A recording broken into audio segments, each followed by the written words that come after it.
the Rebbe specifically mentioned that the Rebbe is very happy with what goes on and how we help out one another, and others should learn from this, because the idea, that's the ultimate of what's the specialty of Chassidim.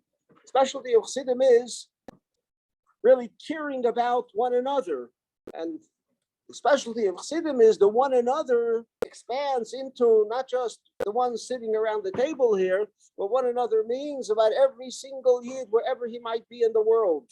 Somebody walks in here, and he might walk in from China. Another Yid, we have to care about him, think about him, see what we can do for them, help them in whatever way possible. So, some people sometimes say, I'm not ready for it. I don't really. But you know what? Sometimes you have to push yourself to do it to the extent, because that's ultimately what it's really all about. To have that caring for one another, that is what brings nachas to the Rebbe. We've seen this all throughout the years from the Rebbe. I know that all of us that have been by the Rebbe for many, many years, Farbrengen over Farbrengens, when the Rebbe saw the caring of one person for another, when the Rebbe saw the caring of a Yid for another group of people, or cared about them so that to bring them closer to the Rebbe, because you cared about the other Yid having the same experiences as you do, that was what was most precious to the Rebbe, to enable to help another Yid. And this is really, if you go back to when the Frierdiker Rebbe said, Le'osi Bilvad means because it wasn't about the Frierdiker Rebbe, it wasn't about his person, he wasn't thinking about himself personally, he was a person that cared about the entire world. And if he was able to do more, if he was in Castrama, or he was in prison, wherever he was, that was something that his hands were tied and couldn't do what he loved doing, and that was caring about other people, making sure that other people have what they need. And it's our job from Farbrengen like this to strengthen ourselves in whatever way possible in our care for another Yid, in our care for one another. So l'chaim, the Eibusher should help that the Farbrengen should be one that comes with, as the Rebbe would always say, we should have titzois the bechein, the outcome of Farbrengen. If you know what you want the outcome to be, then if this is supposed to be the outcome, let's see how we can get there. If you invest in a business, what the outcome, what do you want of this business? Then the outcome. So you do what you can to make it that way. You're not always successful, but you try the best you can. And if you try, you're successful. So similarly, so you have a Farbrengen and you think to yourself, this is what I want to accomplish with this Farbrengen. So at the get-go, we have to know what we want to accomplish, what we need, what we want. And the Eibusher should help us, that we should be able to have that kind of unity with one another, that will bring nachas to the Rebbe. And if we bring nachas to the Rebbe will do everything that he can for us to continue to be able to have Toiv, HaNirav, HaNigle, Begashmius, and Beruchtius, and the greatest Yeshua, Mashiach Tzidkenu, B'mheira V'yameinu, L'chaim.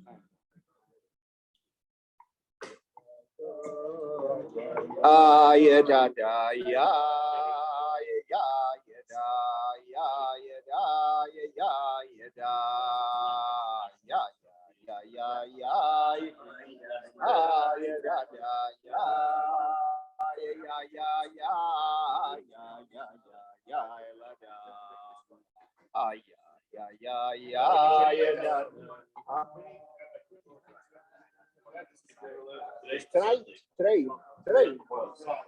Yud Aleph. Don't go away. Give us a Penny, give us a bracha.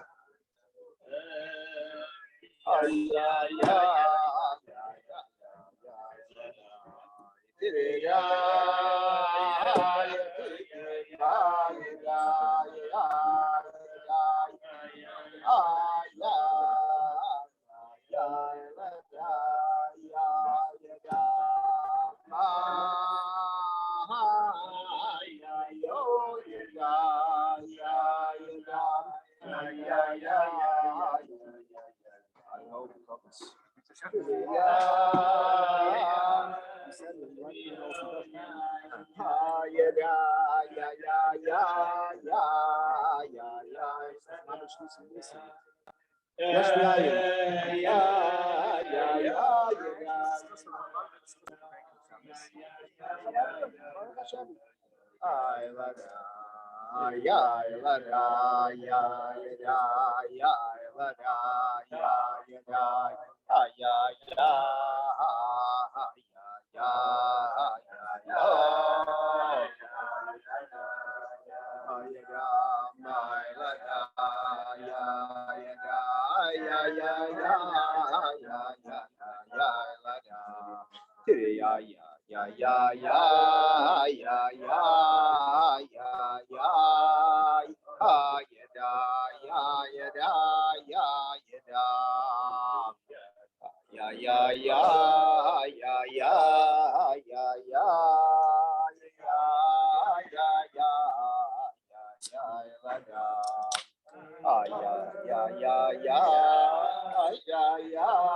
The Friedrich Rebbe said, that it was something that was a redemption, not just for the Friedrich Rebbe alone. And as the Friedrich Rebbe writes, it's all about the Achdus of Klal Yisroel and each one taking everything personally. You know, anybody that was around the Rebbe always knew, always saw in a very personal way the special relationship that at the same time that the Rebbe had people from every different part of the world, Yidden and Lahavdil non-Yidden, everybody participated in the Rebbe's Farbrengen, everybody came to the Rebbe, whether it was for Akofis, for Yechidus, for dollars, people came from all over the world. But at the same time, we always saw, everybody always saw, without a question, the personal relationship that the Rebbe had with each and every one of us.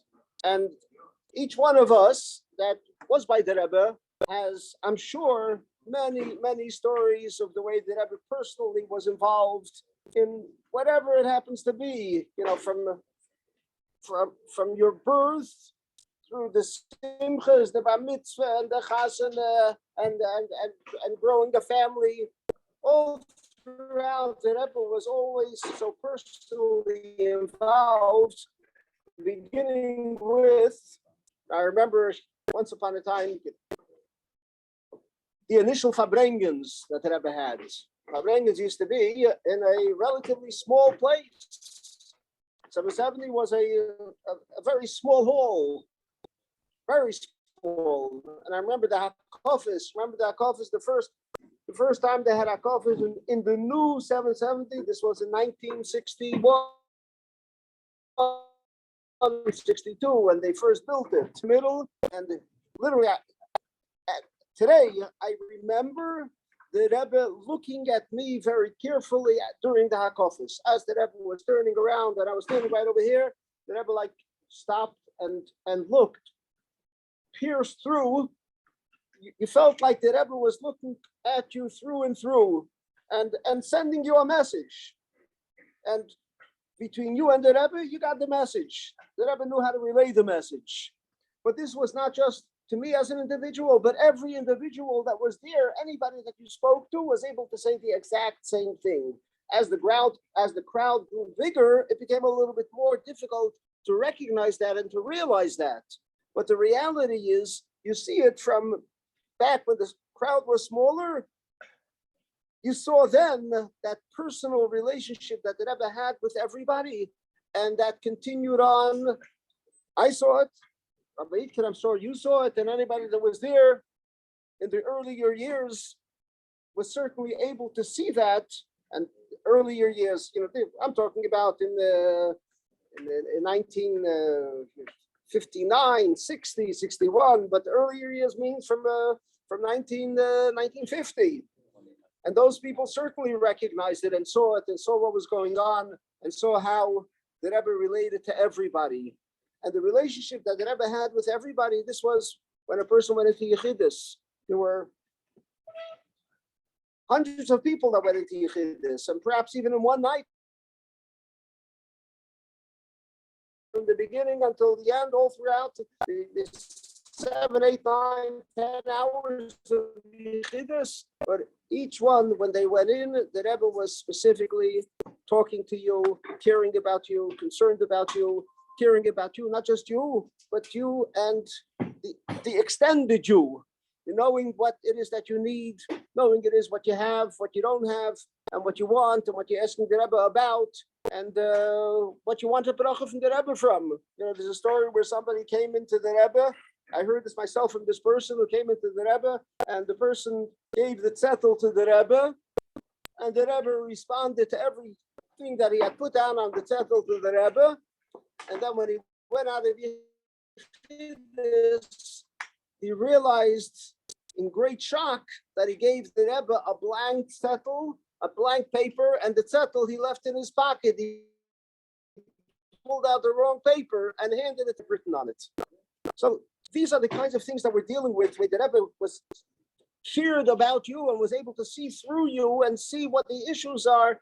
And the Rebbe once, I know there was what,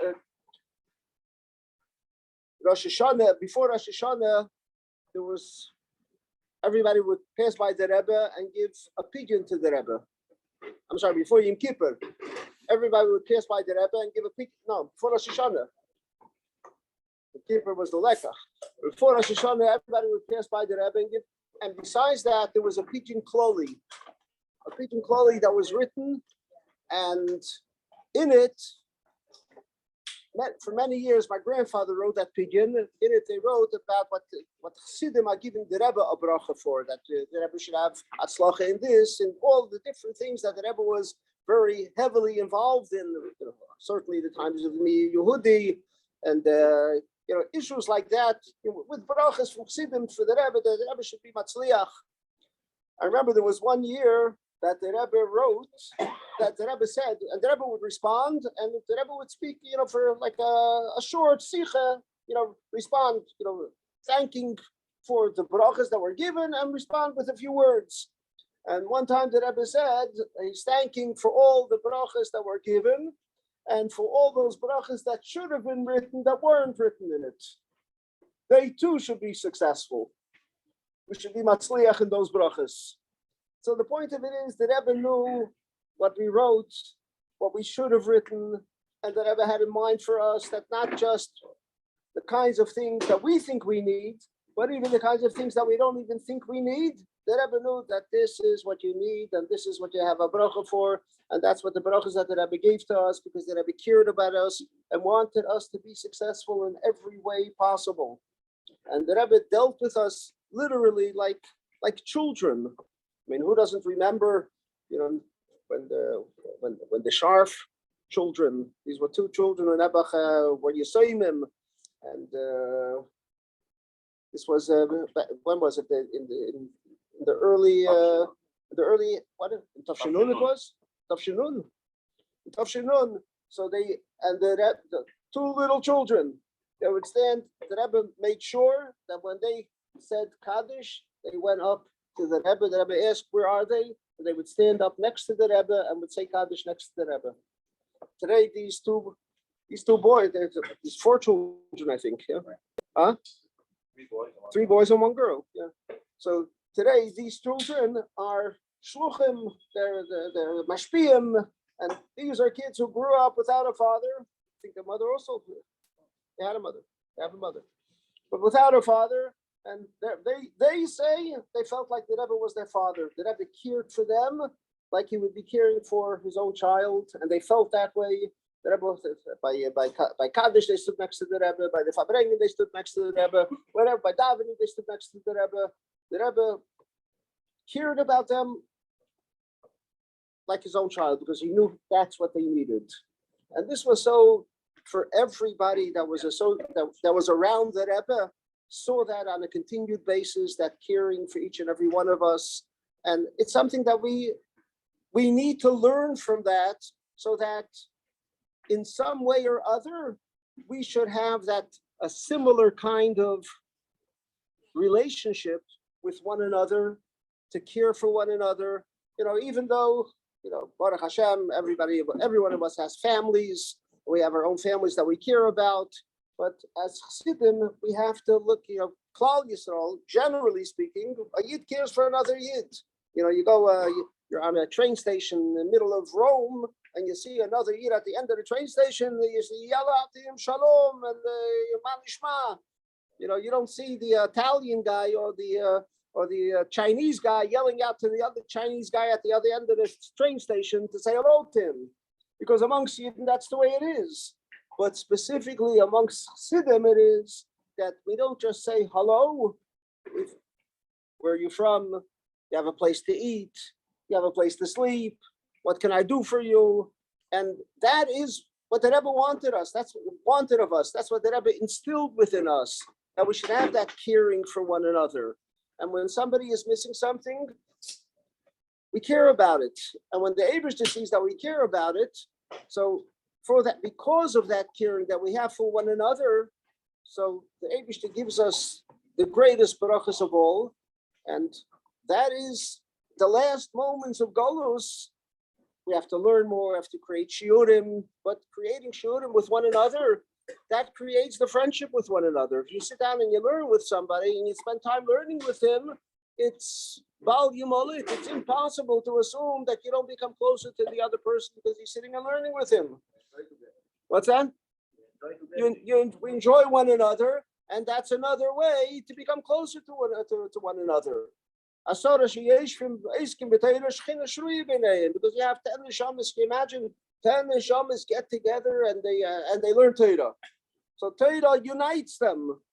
It's like, a father sees he has 10 children, and these 10 children are sitting around the table and just talking with one another. That's unbelievable.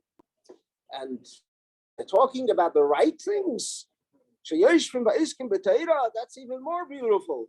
So the idea of it is, whatever it takes to unite one another, to bring us closer to one another, to bring us to a point where we care for one another and do what it takes to make sure that everybody has what they need.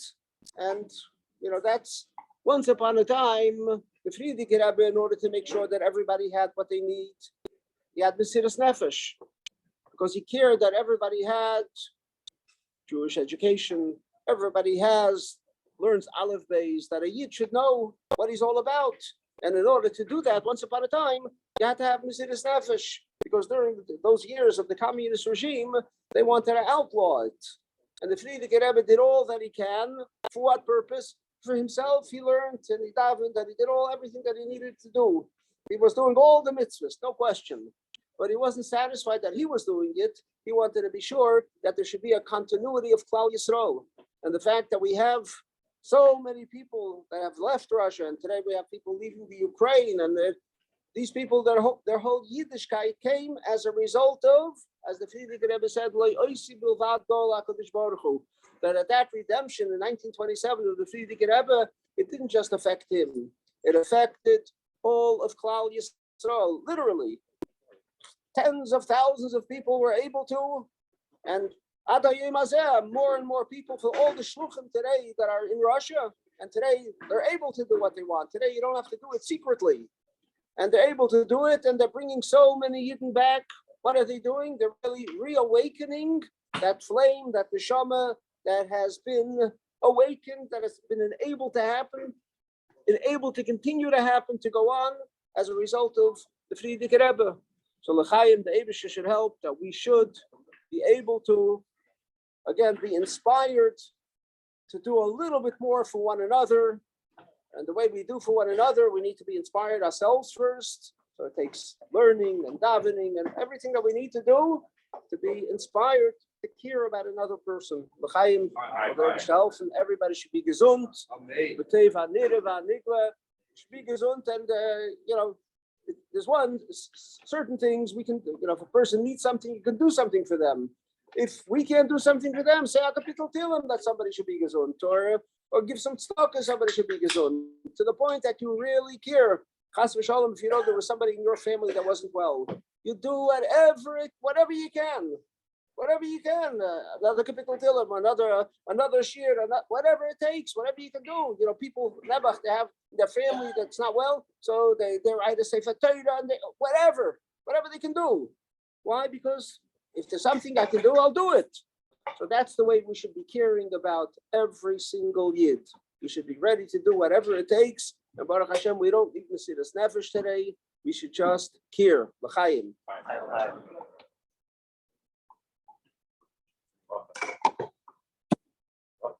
Amen. Nicholas Yain, that's the side, right? Yain is really good. Finishing much. Yeah. Nicholas Yain, that's the side. Side is also much. Very good. Good. Yeah.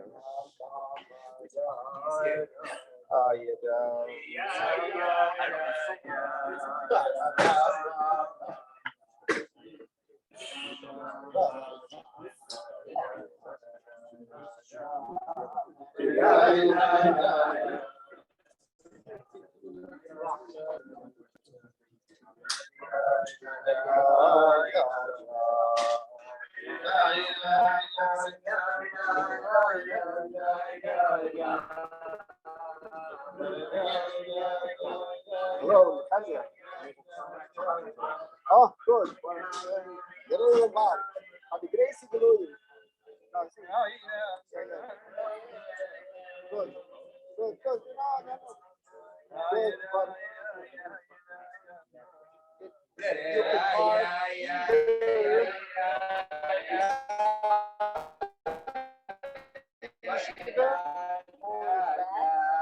Or you'll find a way. Okay, call me from outside if you don't find, and we'll direct you. 5 minutes. I was worried about a parking spot.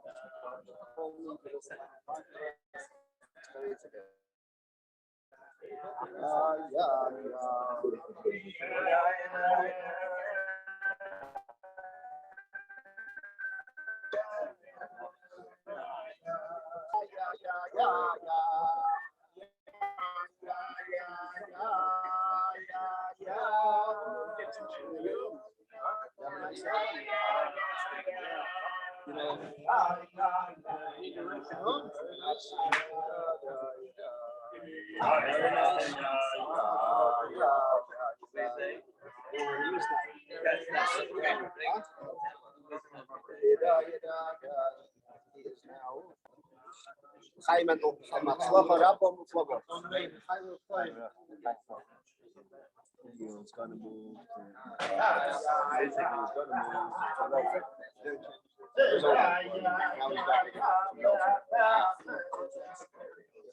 Today told me that didn't work out. What happened is she wrote a contract for Philadelphia. She wasn't able to get out of that contract. So she has to go to Philadelphia. So that's very good. You'll be close with us.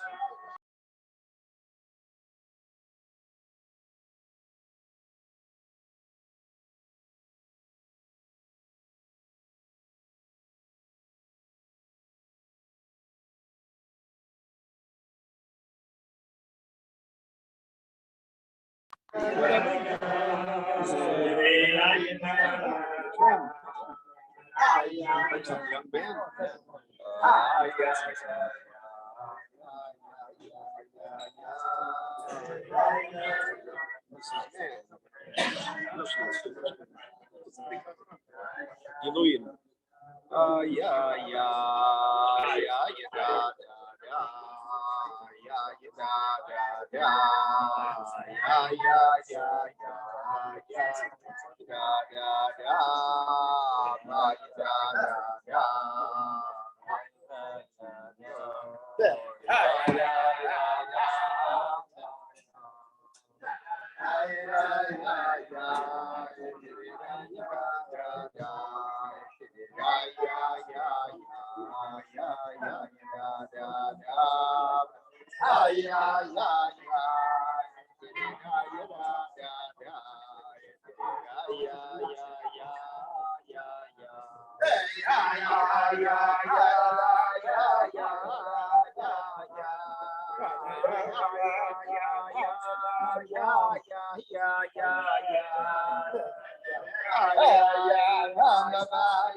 I've been representing you.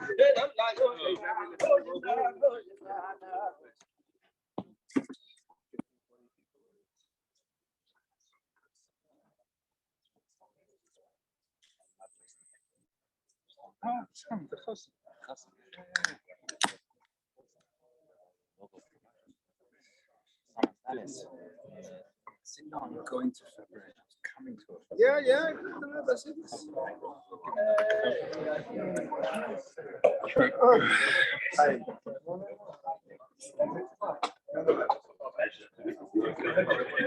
Mando, Rabbis. It's okay. Mando, давай. Давай.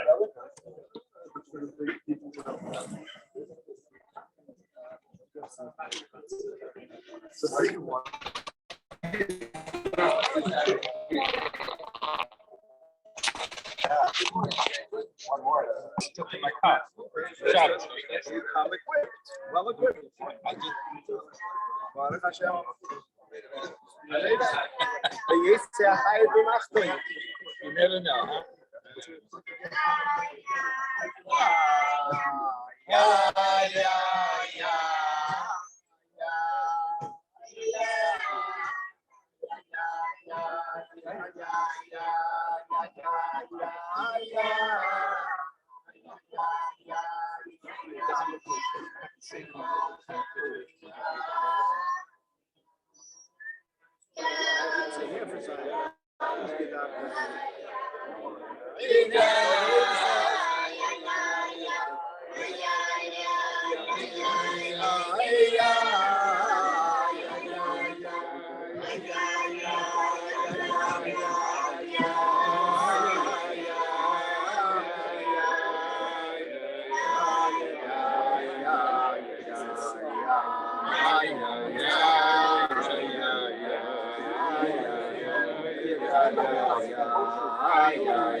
We have the special privilege of having with us the head shliach of Rochester, New York, who's here special to Farbrengen with us for Yud Beis Tammuz.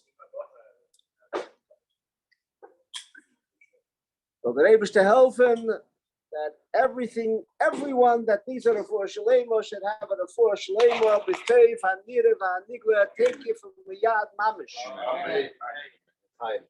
We spoke about earlier in this chus when hine matev manoyim shevesachem gam yochad, but the Rebbe wants to tell that should be the chain from Farbrengen, that we should be close to one another, unite with one another, and that's the vehicle for all kinds of brachas.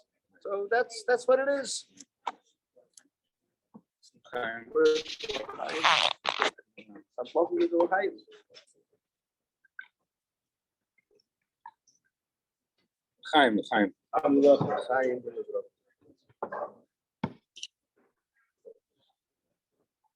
Just in this theme, good Yontif, Chag HaGeula, and it's So should all be redeemed from whatever it is that we need redemption from. Gashmi Subaru. Gashim Sabruchnius, Sachsidische Farbrengen can Lufton, but a Chassidische Farbrengen can accomplish, even Malach Michal cannot accomplish. Famous story with the Alter Rebbe and the Talmidim of the Maggid. So, okay, look, I'm going to get straight to the point. I'm here because my wife told me I should come. So, That's why everybody's here. my wife told you to come too. All right. Anyway, so Masha Vaskal Sheva Zohar Rafu Shlema Kreva. Amen. And everyone else who needs to serve Shachele, Yisroel, and should be Achtay V'Chesed Teva Nirvani. So just if I just want to say something.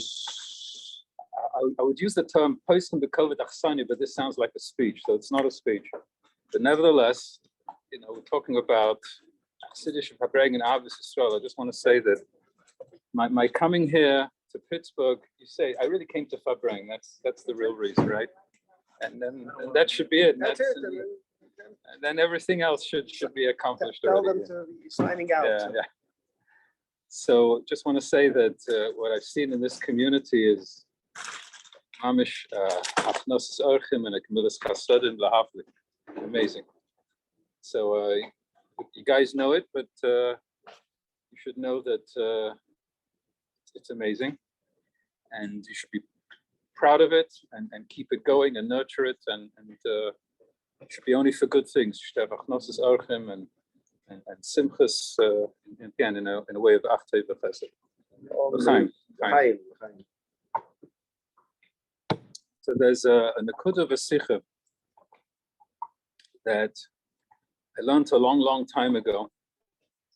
And once in a while, Sikhas we should always be learning, constantly, of course.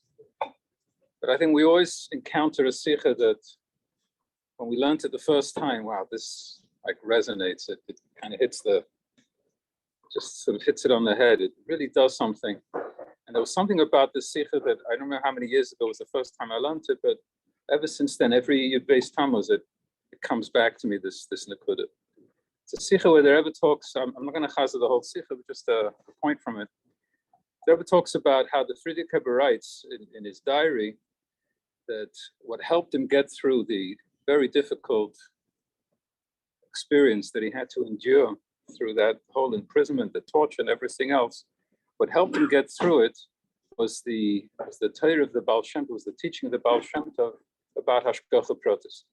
That he, the Frierdiker Rebbe himself, during the Rosh Hashanah Maimah, was the Tishri Maimah, I remember all the details now, but it was not really part of the Maimah, but somehow the Frierdiker Rebbe talked about it, and then he understood later that this in itself was Hashgacha protest, that he talked about Hashgacha protest, because this whole teaching of the Baal Shem Tov, how everything is orchestrated by the Eibush, that nothing is random, nothing is for nothing, and everything has its purpose and its meaning, that this helped him get through the traumatic experience that he had to endure. So the Rebbe, of course, analyzes the whole thing and asks a very simple question. He says, Frierdiker Rebbe writes about how he was sitting there and he was so pained by the fact that he's in jail, and as long as he's in jail, he's not able to do what he wanted to do, and that is to strengthen Yiddishkeit in the Soviet Union, and he was pained by that. And the Rebbe asks, why was the Frierdiker Rebbe so in pain from the fact that he's sitting in jail, not being able to accomplish his mission, when the fact that he's sitting in jail is because he's doing his mission? In other words, he is sitting in jail not because he was caught drunk driving or something. He's in jail. Why? Because of his avodah as a nasi, as a rebbe. And therefore, what he's doing now is he's right now in a place of mesiras nefesh, a place of ultimate sacrifice for the cause of the Eibishter for Yiddishkeit. And if you think in those terms, he's at the pinnacle of a spiritual ladder. If you think of how high can a person go in terms of connecting to the Eibishter, you think the highest level that a person could go is when a person is willing to give up everything with the ultimate sacrifice, and that's it. You've reached the pinnacle. So here the Friedrich Rebbe is sitting in jail, having reached the pinnacle of Mesiras Nefesh. That's why he's in jail. So why are you feeling bad? You're at the top. You can't go higher than that. Why are you feeling bad? It's a simple question. Right? And what's the answer? And if you learn Chassidus, of course, the answer is simple. Because those of us who Baruch Hashem, Ashreinu Matei Cholkeinu, we learn Chassidus, and we learn Chassidus, you get it. It's not about you. It's not about your personal accomplishment and how high you've climbed your personal spiritual ladder. You know what it's about? It's about the Eibishter's agenda. It's about Dir B'Tachtonim. This is why we're here. And that is why the Friedrich Rebbe was in. So on the one hand, yeah, if you would have thought in terms of his personal levels and where he's at and how high he has climbed, yes, definitely he's reached the pinnacle of spiritual achievement. But on the other hand, what pains him is because it's not about his olam haba, his schar, and his reward and all the rest of it. It's about doing the job. Actually, the Rebbe brings, I think in the same sikha, brings a similar story with the Rebbe Rashab, who was at a conference that was called by the various rabbonim, the gdolim of Russia, and when it was accomplished. Huh? When it was accomplished, what he wanted. Like No, the was never that he did, so when it was accomplished, what he wanted to achieve. and you're talking about the story that I'm about to talk about the Rebbe Rashab? He was paid. He was in because he pain. didn't accomplish All right, his, I'll come back to that in a second. But first, I want to just the Rebbe brings a similar story with the Friedrich Rebbe's father. Hold it. With the Friedrich Rebbe's father, Rashab, who was at this conference, and it was a conference that was called because the government wanted to impose various restrictions. The Rabbanim had to have a secular education and so on and so forth. And of course, the Rebbe and all the others saw this as a threat to the purity of Yiddishkeit. And at one point, the Rebbe Rashab gave an impassioned speech against what the government was trying to do, and he fainted. And then he was put under house arrest. Anyway, later, punchline of the story is later on, one of the Rebbe says it's one of the Rabbanim. I read somewhere that was Reb Chaim Brisker, I think. It was Reb Chaim, that's what I read. But the Rebbe says it was one of the Rabbanim said to the Rebbe Rashab, he said, Rebbe, because the Rebbe was crying. The Rebbe Rashab was crying. So the Lubavitcher Rebbe was Veinster, why are you crying? You did everything you could. You did your best. The Rebbe Rashab said, but we didn't accomplish what we set out to accomplish. It's the same idea. On the one hand, you can say, well, as long as I do my best, that's all the Eibishter expects of me. And therefore, as long as I do my best, and my best is the ultimate level of Mesiras Nefesh, that's all I need to get to, and that's where I got to. That's it. Then I'm sitting on top of the world in a way. I'm in jail because I had Mesiras Nefesh for the Eibishter. What could be better than that? But Friedrich Rebbe is telling us no, because if you really care about the Eibishter and his agenda, then it's not about you or me and what we're going to get from it. It's about doing the job. And the Friedrich Rebbe was in pain because as long as he's in jail, he can't be out there spreading Yiddishkeit. So he says that then the teaching of the Baal Shem Tov that everything like the President said, then the Rebbe explains how the Friedrich Rebbe saw from the teaching of the Baal Shem Tov that he was comforted. But that question and answer to me is a powerful idea because it really speaks to I think one of the main one of the great things that we have when we learn Chassidus. It gives us a bigger picture. It takes us out of our own little box. What's in it for me? What do I get out of this? How do I climb and how do I score points, or how do I build a bigger place in Olam Haba, and so on and so forth? And Chassidus just lifts us out of that and says, hey, it's not about you. That to me is so liberating. And that's why I remember when I learned that series, wow, this is it. This is what Chassidus is all about. And I have to tell you that over the years, when you learn with people, and I was on campus for many, many years, and then from our students, there were many who, Baruch Hashem, became frum. Not all of them stayed Chassidim, etc., etc. And there were a number of my students that I would learn Chassidus with. Like, yeah, they're on the way, yeah, and they'd become from, so to speak, whatever terminology you want to use. But at any rate, I would learn Chassidus with them, and this point I would drill again and again and again and again this idea that lift yourself up out of this mindset of schar and olam haba. Think about the bigger picture. What is the Eibishter want? To me, that's the most liberating thing.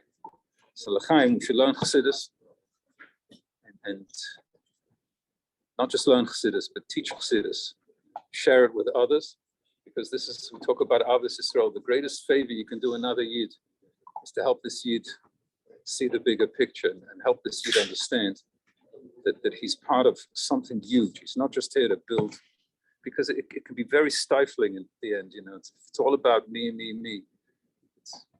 And to be able to be lifted out of that, to see this world picture, this cosmic plan, and that we are part of a cosmic plan. We're not just here for me and little you, but it's about something so much bigger and infinite. That's the great gift that Chassidus has given us. We have to share that with others as well. To learn, live, and teach it, and bittul. L'chaim to bittul. Bittul is a big word in Chassidus. It's not always understood correctly. But it's something to Farbrengen about this idea of transcending the self and the personal agenda. So l'chaim, we have to absorb that message, and then life is very, very different, much better. L'chaim.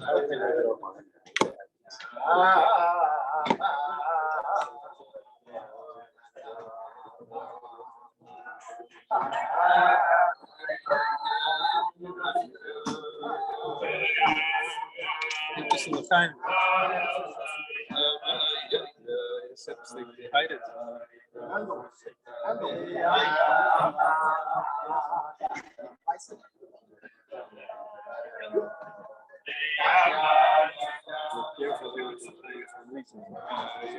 Yes.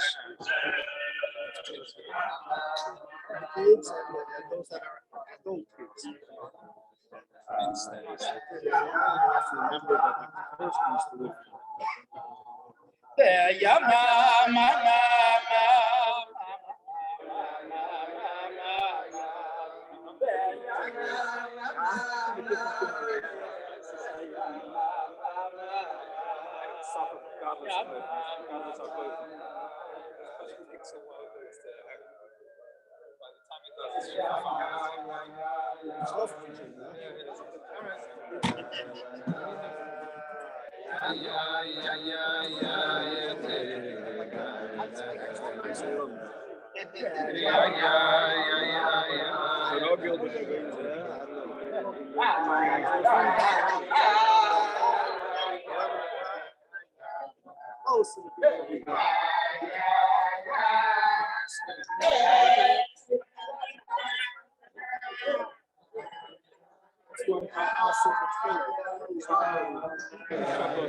We also, it's just a lot.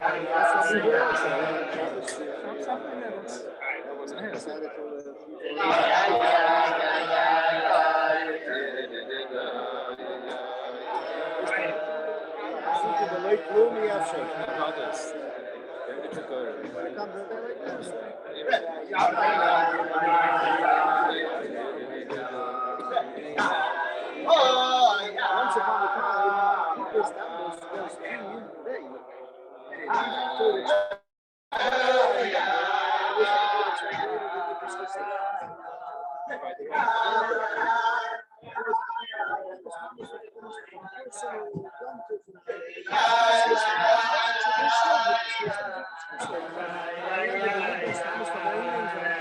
Beis.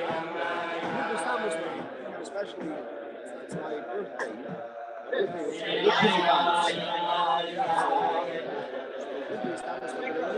time I was 8 years old, I would go up to the Rebbe by the Farbrengen. Say, Chaim, it's go up. Rebbe sat right behind the Rebbe. Yeah, yeah, yeah, My neighbor would stand up and walk over there.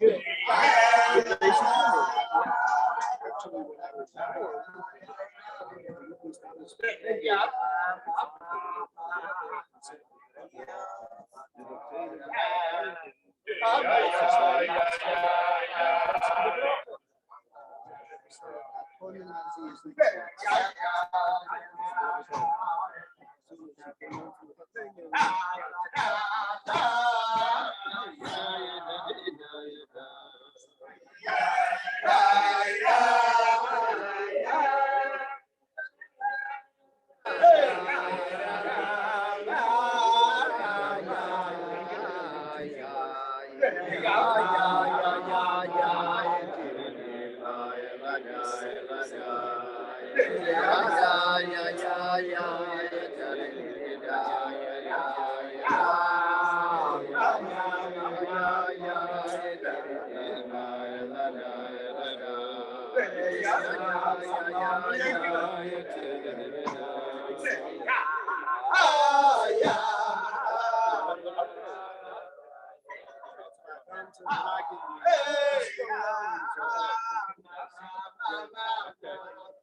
Actually, when I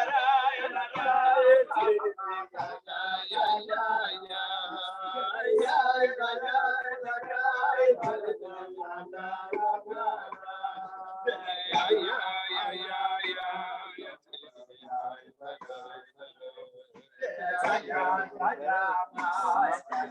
What? Getting a little better. A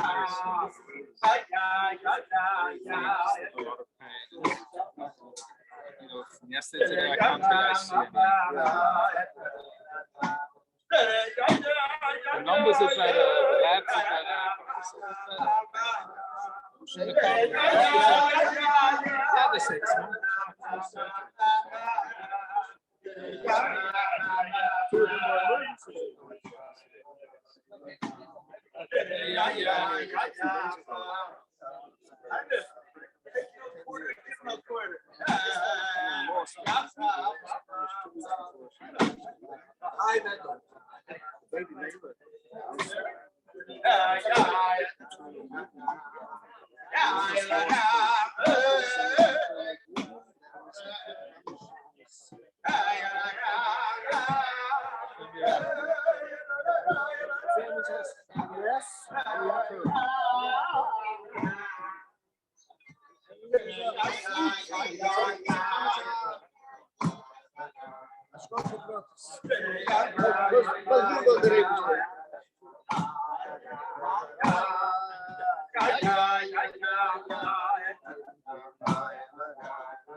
These are things that the Rebbe should have together.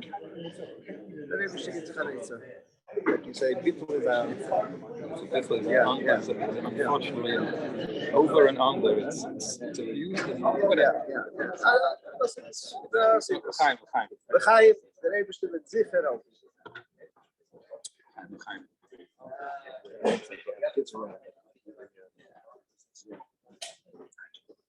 One of the great stories of the Alter Rebbe, it's probably been repeated a million times, but it's worth repeating. The story of the Chassid that came to the Alter Rebbe, and he had a whole list of things that he needed. money for to marry off his kids. Whatever the list was, it was quite a list. And he presented this list to the Alter Rebbe. And then the Alter Rebbe says to him, you're coming here and you're telling me all the things that you need, but you're forgetting to mention for what you are needed. What are you needed for?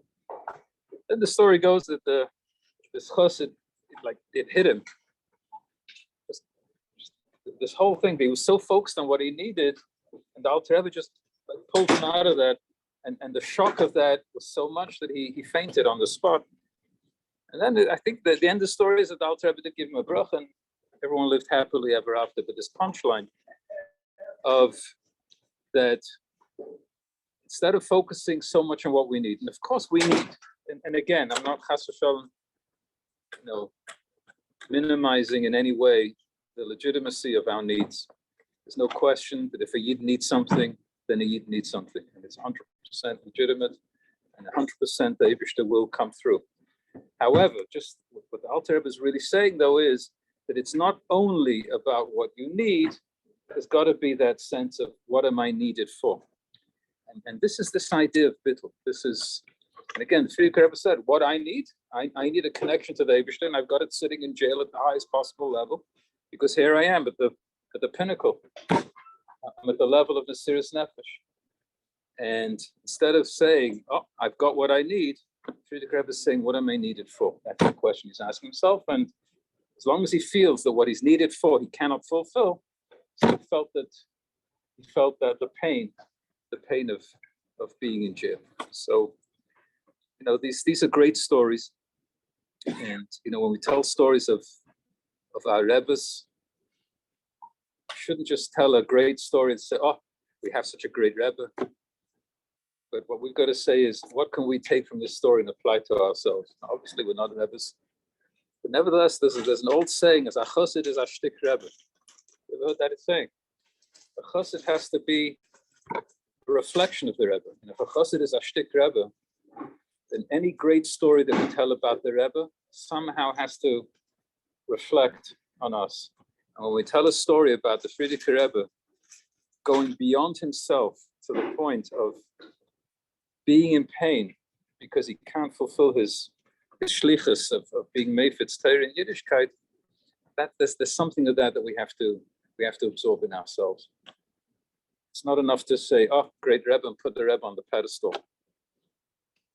A great Rebbe has great chassidim. The story of Shmuel Munkes. Shmuel Munkes was a prankster. He was a great chassid too. Tell the story that he, outside the Rebbe's house, he sort of hung from the light pole outside the Rebbe's house. Someone said, "What are you doing?" He says, "Well, outside the shoe store, you got a pair of shoes. Outside the tailor shop, you got a suit.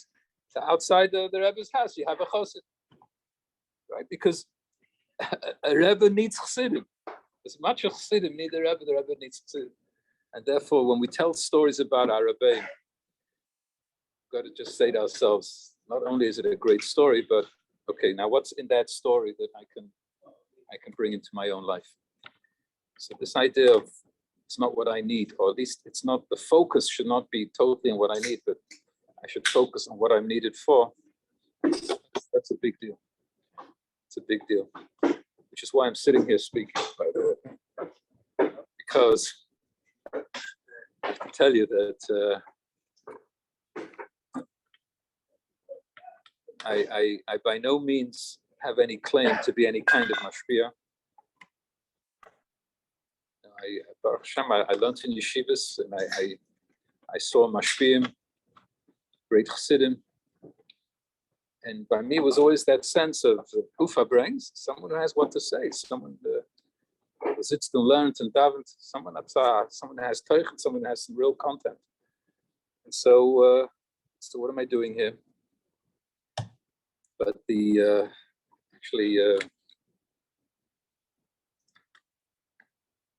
last couple of years, I've sort of changed I used to refuse Farbrengen. Well, I'm not a Farbrengen.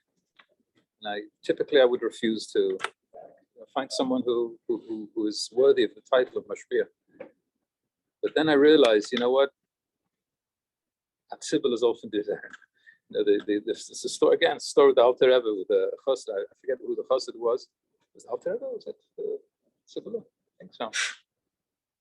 I'm not good at all these the details. The details, but there was a Chassid who was gifted. He had that amazing gift that he would come to the Rebbe and listen to the Farbrengen, listen to the Maimarim, and then on his way home he would stop everywhere and he would give over what he had learned, and he was gifted, and people enjoyed it, and people told him, "You're amazing. It's so wonderful to hear you." And he comes back to the Rebbe and says, "Rebbe, I've got a problem.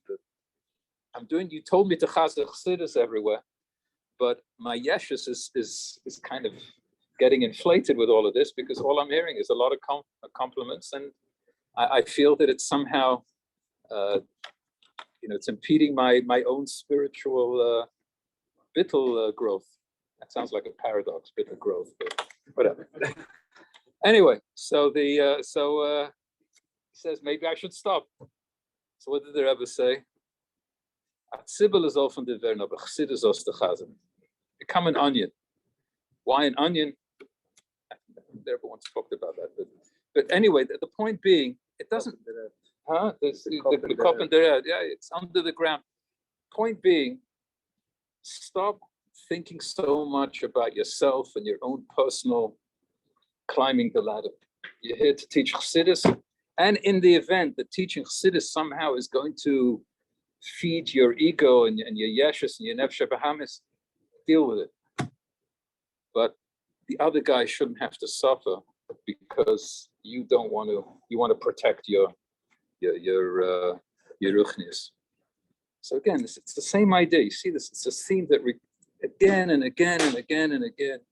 The Rebbe sends shluchim to who knows where, and it's this recurring theme. Think about what can you do for others.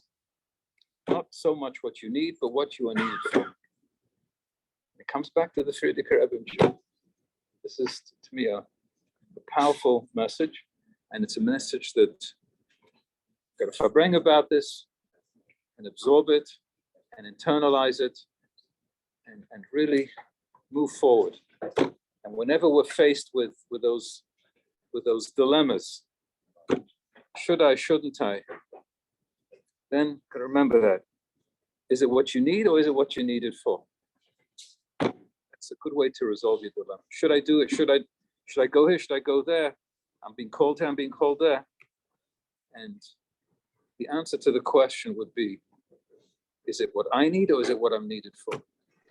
If you can always vote for what you're needed for, it's going to work. Not only it's going to, and I'll tell you another thing, tell you a secret. When you do it, you'll find that actually when you've done for someone else, you've done for yourself too. It's not like you lose.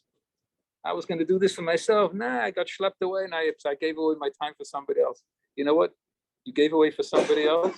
It actually turns out that you did yourself the biggest favor.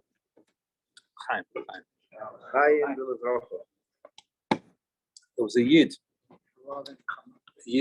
who, name is Marvin. He lived in Rochester for all his life. A couple of years ago, he moved out to Texas. This Yid was, we could call him a Baal Shemski Yid. What do you mean by Baal Shemski Yid? He was a Yid who was not a great intellectual, a very simple Jew, but simple in a beautiful way. Simple in a way that his goodness and his purity and his love for being Jewish, he was not knowledgeable, he wasn't frum, but he was just a geschmack Yid. This fellow, this Marvin, worked in the post office in the night shift.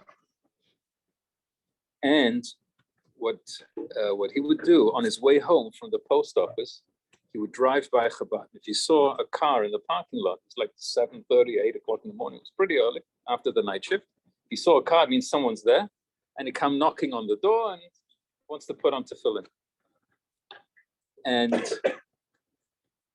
I just remember one time this Marvin came and rang the bell, and I was tired, and I opened the door. It's Marvin, I put on tefillin. I want to tell you this. He did more for me than I did for him. Infinitely more. He does this he doesn't even realize, he thinks I helped him to put on tefillin. He helped me realize that the Eibishter needs me to help him. You know how good that feels? So when you go with what you need it for instead of what you need, in the end, it works. It works. Tevla Shemaim, Tevla. Just on it. So L'chaim should just go with that. And it's, at the time that you have to make the decision, it takes a little bit of that bittul. And what does bittul mean? Okay, so this is a word that needs a little definition. In Tanya, the English Tanya, it says, what is bittul? Self-nullification. Okay, what's that? How often do you hear in conversation the words self-nullification? One of those words like mundane. These are English words that are only used in translating a sikha. There's certain words that you will never hear in daily conversation. So here, Paul Eisenberg told me that he was in the Chiddush by the Rebbe, and he told me that day was in the English Tanya, the Rebbe used the word effulgence. He said, effulgence, yeah. He said, I didn't know what the Rebbe was. Yeah, I you know where that word is? It talks about kairos yofa sha'achas to my saving, and yeah, it's effulgence. Is that revelation? It's one of those. Yeah, it's one of those. It's one of these Nissan Mindel words that. But self-knowledge. So what is self-knowledge? What is self-knowledge? What does that mean? It means what? You're nothing. What exactly does it mean? No. What is this? And bittul is, and it's a huge theme in Chassidus. It's huge. The Rebbe talks about this a lot. You're connected higher. So what does bittul mean? I'll tell you what it doesn't mean. What it doesn't mean is that a person should feel worthless. That's for sure. That's not what it means. That's for sure. A person has to feel important. However, the importance is not I am important, but rather my importance is because the Eibishter said to me that he needs me. And that's my importance. So bittul is not about low self-esteem. Bittul is about a healthy self-esteem, but healthy in the sense that it's not an arrogant it's not like me and my agenda, but rather the fact that I've been given such an important job, I better not mess up because what I do really counts. It's a fine line. It's a very delicate thing, but it's a key to being a chassid. It's key to being a chassid. Because Yeshus, Rabbi Mendel used to Farbrengen about that in Tanya it talks about there's 3 dargos in Yeshus. There's Yesh, Dov, and Nifra b'fnei atzma. I've heard the whole prayer for Rabbi Mendel. Anyway, bottom line is that bittul is it's a healthy thing. We shouldn't negate bittul. Bittul is an important idea, and we have to learn it. We have to understand it and absorb it, because it's a key to living in a way that takes you out of your little box about me. You become a better person when you think in terms of there's a bigger picture here. It's not always about what I want and what I need. You're better in every sense. You're a better husband, a better parent, a better spouse, a better this, a better everything. And you'll be a better yid and a better human being. So L'chaim, this is, so Atzibel is all von uns werden. We should all become onions, whatever that means. Aber Chassidus on the Chazan, we should become teachers. And in case we think, who am I? I'm not a mashpia. I'm not some Chassidish tzir that everyone should somehow look up to, and therefore I have the right to Farbrengen. I really don't. I'm not. But at the same time, if somehow, for some reason, Ponim Chadashos in Pittsburgh means something, and I happen to be the Ponim Chadashos, I happen to be the guy that looks a little different, then so be it. It's not about me and my. If I can do anything and say anything that can help somebody, and even if as I'm saying it, I'm saying to myself, Zaraza, why you Farbrengen? Wer bist du? But about Sibbles open there and Farbrengen anyway. That's my point. If I'm speaking a little paradoxically, because I'm struggling with this idea as I speak. L'chaim.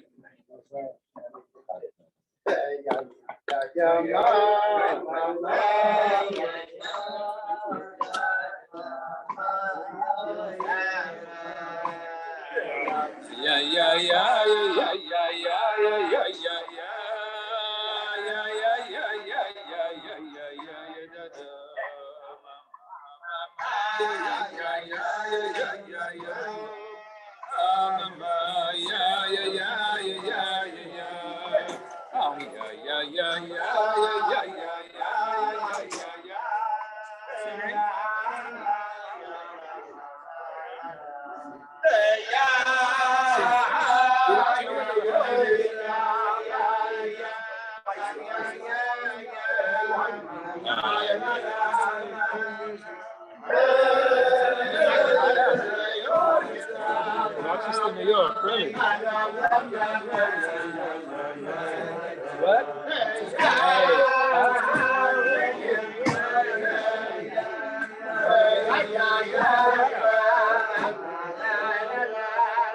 Good to see you.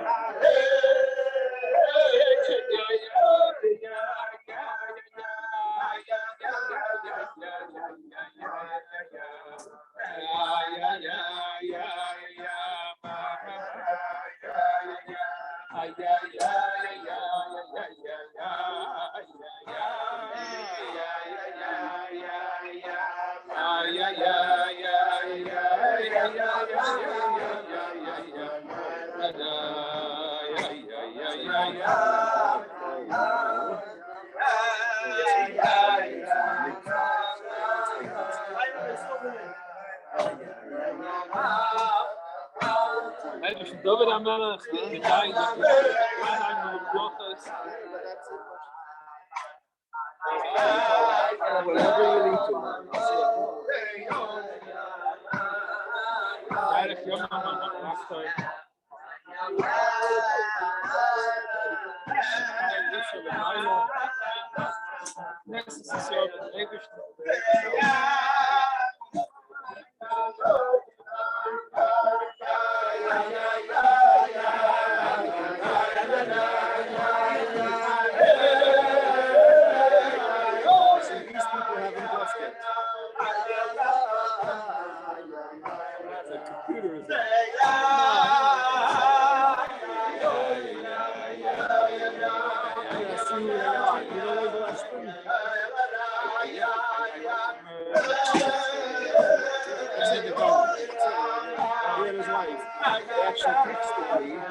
Whatever you need to.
I know.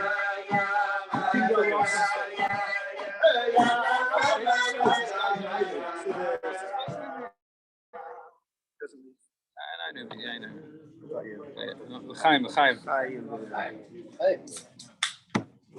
going to handle.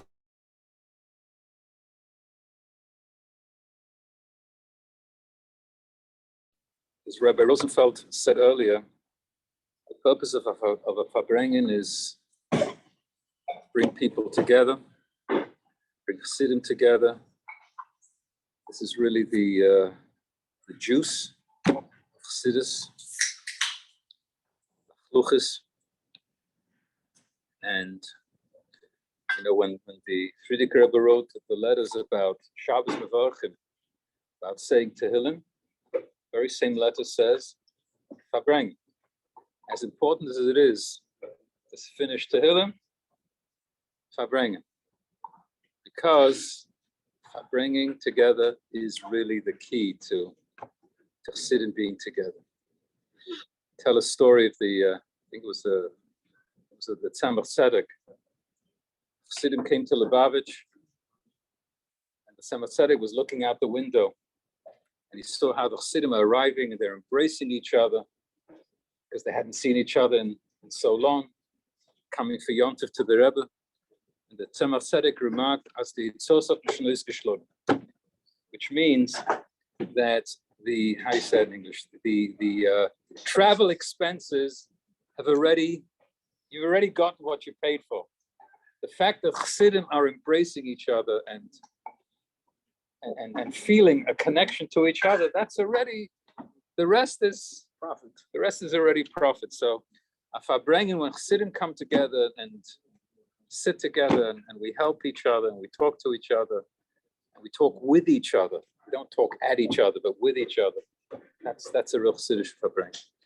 So just to go back to Yud Beis Tammuz, the Rebbe makes the point that the reason why the Friedrich Rebbe was in jail was not because he would daven and learn on his own. That wasn't the great crime in the eyes of the communists. Had he done that, learned and davened, they would have left him alone. His great crime was that he was teaching Torah. And he was teaching Torah at every level. The deepest concepts of Chassidus to the Chassidim who understood those, all the way to making sure that a child would be able to learn Aleph Beis. And the Friedrich Rebbe's Ahavas Yisroel, his concern for every single Yid, that's what got him into jail. That's what got him into trouble.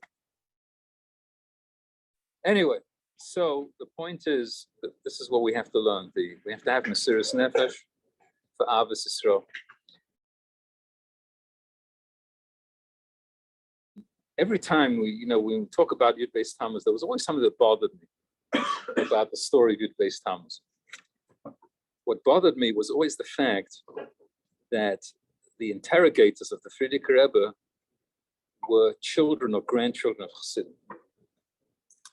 And it really bothered me. How could this be? How could a Yid fall so low? And just, I read that Lulav, his Zayda was I think a chassid of the Rebbe Marash, Lulav, and Nachmanson. Yeah, the story of Nachmanson.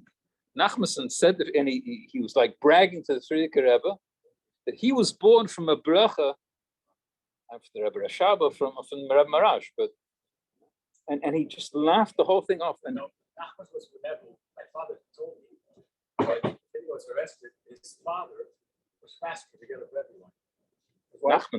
Nachmanson's father. But this Nakuda that Nachmanson himself born from a bracha. His name is Naoch. That's the name.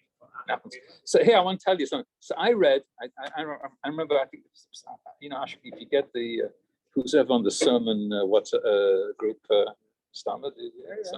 So you get from Ashkenazi. So I remember years ago he wrote. I don't know where he got this from, but he wrote a story that Lulav's Zayda. I think it was Lulav Zayda. Maybe it was Nachmanson. I forget who it was. But Lulav Zayda. When this happened, stopped coming to daven with Chassidim. And the Frierdiker Rebbe sent a message to Lulav Zayda that he should come. He should not stop coming. You hear stories. Fasting. Yeah, this is Nachman's, but I'm saying the Frierdiker Rebbe didn't hold a grudge against Lulav because his grandson was the Russia here. It's phenomenal. The Ahavas Yisroel. Can you imagine how the Zayda must have felt that his Einichel is? I mean, this is like falling so low. So there's two things here. Number one, in all the sichas, at least I'm not a maven in the sichas, but I never came across where the Frierdiker Rebbe, the Rebbe, blasts these people, and how bad they are, and how evil they are, and how they're gonna burn in hell, and all the other stuff that one would normally say about such terrible people. Pretty amazing. There was no animosity. There was no sinner. There was no animosity to these people. Although what they did was so, think about it. Not only that, and the Frierdiker Rebbe reaches out to the grandfather of Lulav, because he heard he wasn't coming to davening Lord to connect with Chassidim, come back to Chassidim. It's amazing. This level of Ahavas Yisroel. It's just totally phenomenal. And then Ashkenazi wrote that this Lulav, who was in the story of Beis Tammuz, his grandson showed up at your brother-in-law's Chabad house at Harvard, at Hershey's Chabad house. So I called Hershey, says that's amazing. So Hershey said, yeah, he came once and then he disappeared. Because it's Shemt up this name like Lulav. Sounds like a holy name, you know. Mr. Lulav. Let's shokol together. Mr. Lulav. But you come to Lubavitcher, your name is Lulav. Oh yeah, your name is Lulav. Okay. Where are you from? So, but anyway, but this is just, it's an amazing thing. Not only that, you know, what's his name? Eliezer put out a book. I forget the name of the book, about Lubavitch. So he has a chapter there, and he writes there that there was this guy, Kaganovich. Kaganovich was Stalin's right-hand man. All the terrible things that Stalin, Yimach Shmoi, did, this Kaganovich was part of it. Ayid, Kaganovich. Stamar Koy, no. Huh? Lazar Kaganovich. Lazar. Not only that, so what's his name? When Eliezer writes about this, Kaganovich is such a big tzaddik that when his own brother, Kaganovich's own brother, was arrested and was brought to jail, what did Kaganovich do for his brother? He sent him a gun. He should be able to kill himself to avoid the torture that he's going to have to endure. Huh?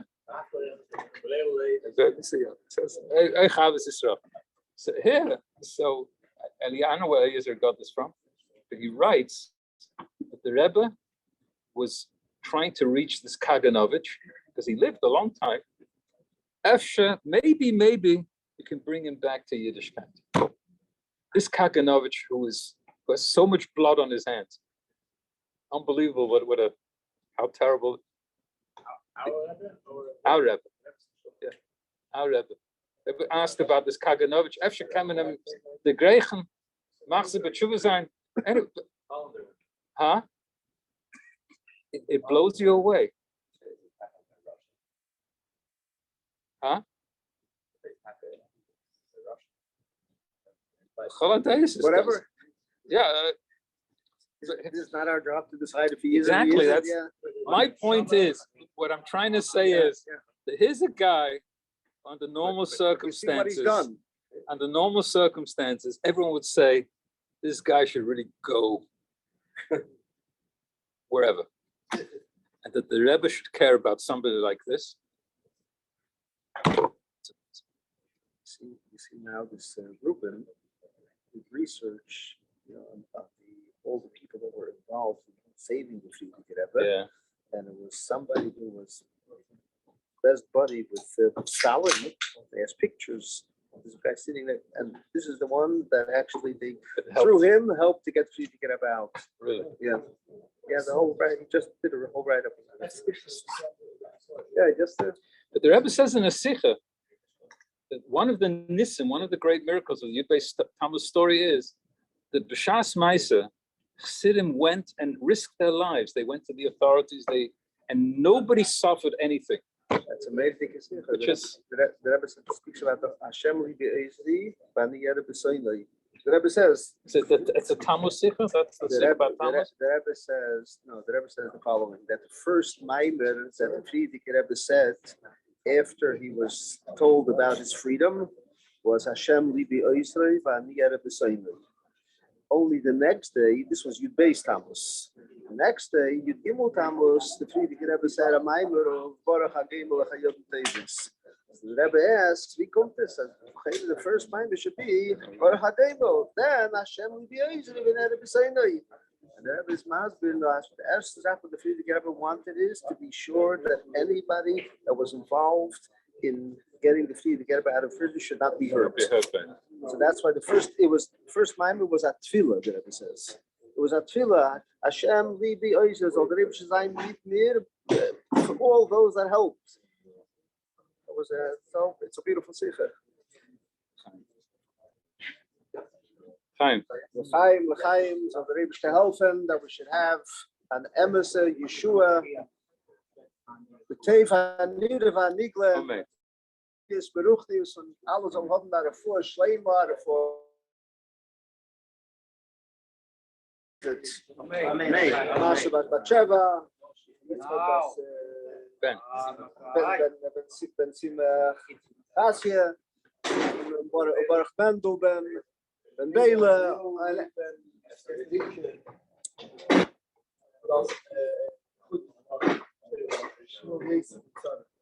Alles al hebben naar een voor schleima of kruis. If I wait for good, that's Sarah to be having a voor schleima. Amen. We should have two van Nida van Nigle. I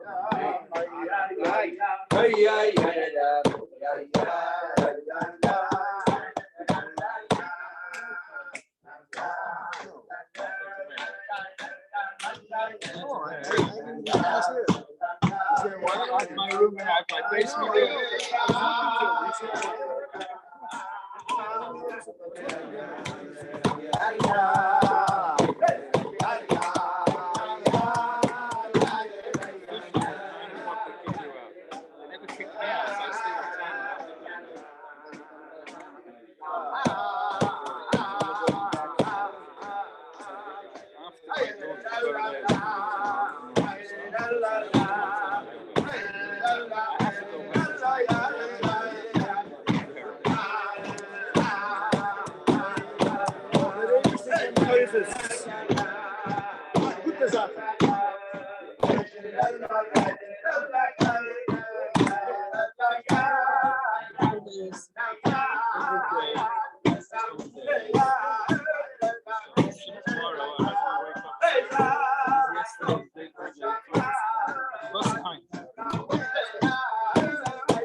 I knew him a little bit, not much. I didn't know him as well as those London knew him. I heard about him. Father was here in Pittsburgh. Okay. Mayor's Remember that Farbrengen by Mayor's Sheva? Yeah, you remember that? Huh? vaguely. Remember the Farbrengen by your Sheva? Maybe. Let's see. Before I'm gonna Thank you, dear. lady said. This I should remember this time. I don't have an excuse. I want the good. You said what? Remember. Ah, right. Remember the uncle, so there. Very emotional. Still about it. Still means that we have a lot of issues. Unresolved issues in there. At some point. Still remember that.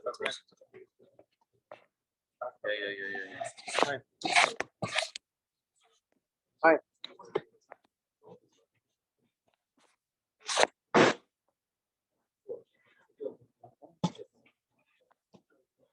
Saying about sitting by that age.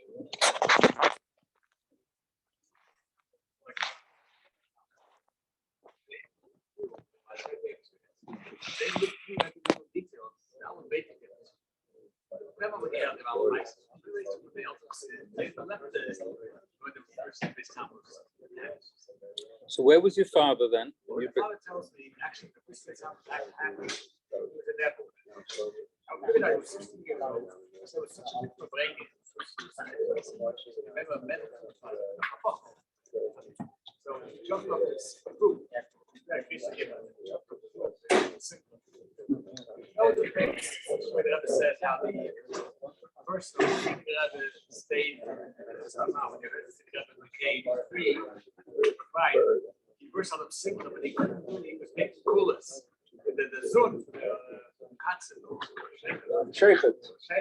so he was at a cold road, climbing the fence, and think of this is Simcha, which people went through that time.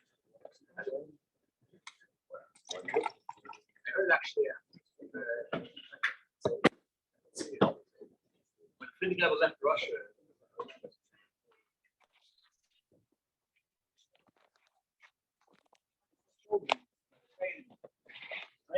they're never going to see again. So they came late, but the smoke of the train, they were still able to see. It says, "Gedenk the smoke was his gazette." The Friedrich Rebbe left Russia. I mean, for those Yidden who seem Pashat Ibigalept, just like we learn, I hate to like a smamish part and parcel of their Metzius. Then this other incredible thing what the Rebbe says, that the Friedrich Rebbe suffered, but the schusim of the Geula, he gave it to us. Another about the Friedrich Rebbe took upon himself the Schwierigkeiten that he, as he said, the schusim, so it's never from all Sachen. When it came to the Chag Geula, he said, "Lo yaisi bavad, I should call Hashem Yisroel Yechona." But he gave him so, wir sind nicht gesetzlich, Hashem. The Friedrich Rebbe took it all on himself.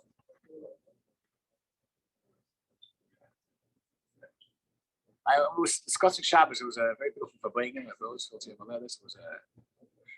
discussing Shabbos that at the same time when the Friedrich Rebbe was the outsourced from Peizayin, there's a famous Farbrengen in Peizayin in Purim, not Purim, not in Purim, that the Friedrich Rebbe opened the shirt and said, "If they shoot me, see a bullet going through me, and even if I burn." Because he shouldn't send the kids to Shkola, and the story goes, his mother came in and said, "Zun, not feeling well." So he says, "If the Tatans are Zun, when the Tatans are Zun," but we're discussing at the same time. Can't stand in the 4 Amos without mikvah. Yeah, he can't stand. He can't say everything. But at the same time, the Friedrich Rebbe, teaching Chassidus, good month for the Alaman. was discussing this letters which came out a couple of years ago, more than 15 years ago, more than 10 years ago. The Sefer which came out, the Rebbe, Friedrich Rebbe was writing letters to his children, to his daughters. You know, I'm trying to think about it now and all the details. The alle Sachen, as great as the Friedrich Rebbe, I mean, he fought with the government. He took care of every little detail, of every little thing, you know. He was the father of his children. He Rebbe of Chassidim. That's what I took. And I always call sich the Wort was Rabbi Bella's out kochen. After the song was over. The problem by the Friedrich Rebbe that even the so-called Gedolei Yisroel, not everyone agreed with him. Why you have to take this shitta and educate small children? The small children won't remain firm at any rate. Others said, if you want to make a yeshiva, teach Rabbanim, they'll teach other people. So, after Stoika, which he was a tough shit, he came to Russia. Who are these kids now? These kids who remember the Zaydas were from, who were the Zaydas? The children who went in the underground yeshivas. Have they not gone to underground yeshivas? There wouldn't be even any clock now to wake up. So what's the pshat? As a Rebbe cooked of the future. The Friedrich Rebbe did not look just what's happening right in front of him. He looked the key from Yiddishkeit in Russia. He looked at Academic for the Kinder. Andere haben gesagt, no, was ist jetzt davon Teil oder so? Der Rabbeims look is in ganz eine andere Sort cook, a Weltskook, weißt du, it's a different vision. When I discuss, we see it not only by the Friedrich Rebbe, we see through all the Rabbeim when they went to Mesiras Nefesh. They went to Mesiras Nefesh for Klal Yisrael, like the Friedrich, the Rebbe, the Sefer Tzedek, the Scholar movement. How is that Scholar movement? Would it hurt the Lubavitcher movement? No, the Scholar. Or even the Rebbe Rashab, when they had the teachers should have the degrees, and he fought against this. Yeah, this is given the gay to sein Chassidim. Most of them gay. Yeah, what's good? The Rebbe Rash, I think he had the Mechaber that there should be the pogroms. There shouldn't be physical pogroms, and that even should to work. This wasn't the early Lubavitch. Even for the Friedrich Rebbe, it wasn't the Chassidim. He didn't have to make the underground yeshivas for the former kinder. It was even for all the children. So das hat man noch mal wieder Rabbeim sehen im Kehr für die ganze Welt, geben das Schuss. So on. Rabbeim taught us to think about another Yid. And they showed us how to do it.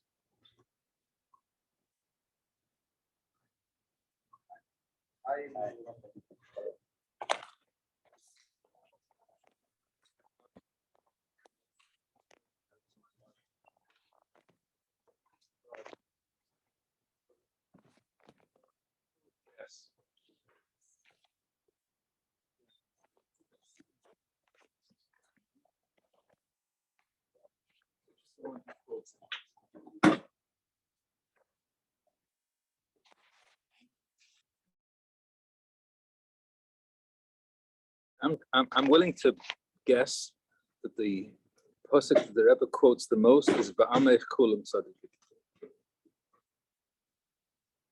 Because every time in our mind when the Rebbe talks about Avodah Vatzadik, almost every time that I remember, so I don't mean that guy, I mean you. Va'amech Kulam Tzadikim. Guy who would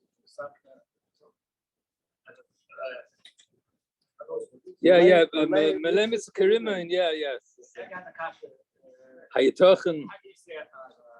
How can you say that Yisroel is Malay Mitzvahs Kirimin? And the Rebbe said, how could you say that a person that's Malay Mitzvahs Kirimin is a Yisroel? It's a mindset. It's story about the father. Merely the story about one of the mazes he wanted to make. You say those. Mayors are things that start now. That's not the Meister. I say that people that make Ein Aleph Meisters, yeah. Factory for people training. A school, a setting school. And because they get other years. Sat made. My father told me the story. Oh, sorry. You want to hear the story? So, okay, I'll tell the story with all the details that I remember. So my father, what? The louder. Okay, yeah. All right, yeah. Okay, I'll speak to everybody. Sorry. So my father was in the diamond business. By the way, when I went on shlichus, my father really wanted me to come into his business because he had built a family business. I said, Dad, you're in the diamond business and I'm in the diamond business. That's what I told my father. I'm going to find diamonds out there. And he was fine with that. So my father was in the diamond business, and he had a guy who was my father was a manufacturing jeweler, which means you take stones and mounts and you put together, you make it into jewelry. And my father had this fellow who was actually a master setter. Setting means you have the ability to take the mount and put the stone in the mount and set it and so on. So he had this fellow who was a master setter, but this guy got into some kind of trouble, and my father was nice to him and said, you know what, I'll take you as an employee, but here's the deal. I want you to teach people how to become setters themselves. My father opened a school, like a setting school. And the idea was, this was for Chassidish married people, younger light, who obviously don't have college degrees and need to somehow have some means with which to support their families. So I thought this is a pretty good idea, You teach them how to become setters, and they can earn a good living and support their families. And this guy would be the teacher. So it started, and this was the year when the Rebbe asked for the 71 new institutions. This is the Rebbe's 70th Shnas Hashivim, Hatzvi-Bais. They were asked for 71 new institutions. So my father came to the Rebbe and said that he has this new school, and he would ask the Rebbe, could this be one of the 71 new meisters? Because it's not a yeshiva, it's not a cheder, it's not a school, but in Lubavitch there was already there was a certain precedent of in Krachabad there was the vocational schools, the Beit Tammuz. So the idea that you have a meister that teaches people a vocation with which they can support their families. My father came with that very obvious question: could this be one? I remember my father said to me, and he said this, they said, Chas v'sholem, God forbid. I was blown away, like as if he'd come with some crazy request. And then they gave him a big smile. I said, the reason why I don't want this to be a Lubavitcher Rebbe, it was Tomer, maybe. Said, Kumen a Satmer junger man. Satmer is going to come to this Moshe, and then steht Lubavitch. You see that there's a sign that this is Lubavitch. At the nicht da reinkommen, he won't come in. It said, der Satmer junger man darf euch haben Panos.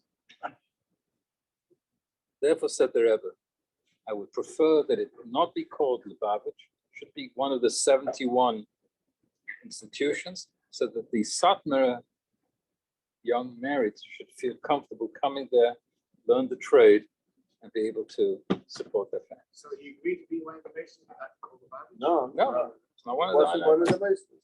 Not called Lubavitch, not a Mason. It's not a Mason. How long did it run for? The school? Ran for a number of years.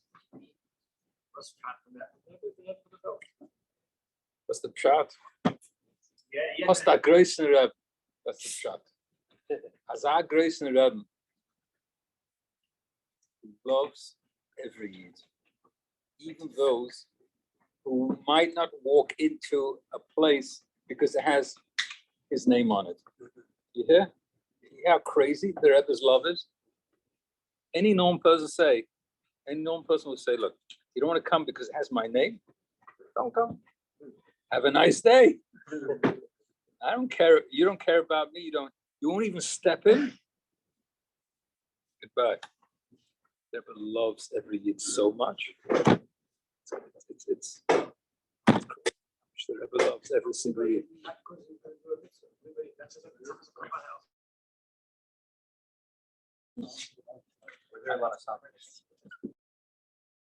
Yeah. I remember. Siddish in the light. So, yeah, something like that. Right? Yeah. You know, to have this, change in the day, to go visit the office. I went to the workshop. Satmar Chassidim, majority of the workers. Satmar Chassidim. Can't happen. It is. I heard a similar story, by the way, with the new Wächter. I forget his first name. Mendel Wächter? His wife. No, oh, you told the story. Huh? All right. I could to my second news though. Nobody heard it. Nobody heard it. So, okay. So Mrs. Wächter, her husband was ostracized. That's a use a mild word. Ostracized. That's a good Scrabble word. Ostracized, and by the community, and because he was a Satmar, not just a Satmar, but he was a Satmar shining star, great, talented, and the future, and so on. And he started Lafsidis, and he wanted to become a Lubavitcher Rebbe. And once that got out to the Williamsburg community, the family became now the target of a certain level of harassment. His wife, Mrs. Wächter, was actually in charge of the schools, I think the preschool, whatever it was. And they fired her because her name was Wächter, that's all. Not because she did anything wrong, but she was the wife of the guy who had. So when she told this to the Rebbe, so listen to this. So the Rebbe said to her that she should make sure that she should transfer all the files she has and all the children to the next principal, so that the next principal coming in should be able to deal with every child according to the child's needs.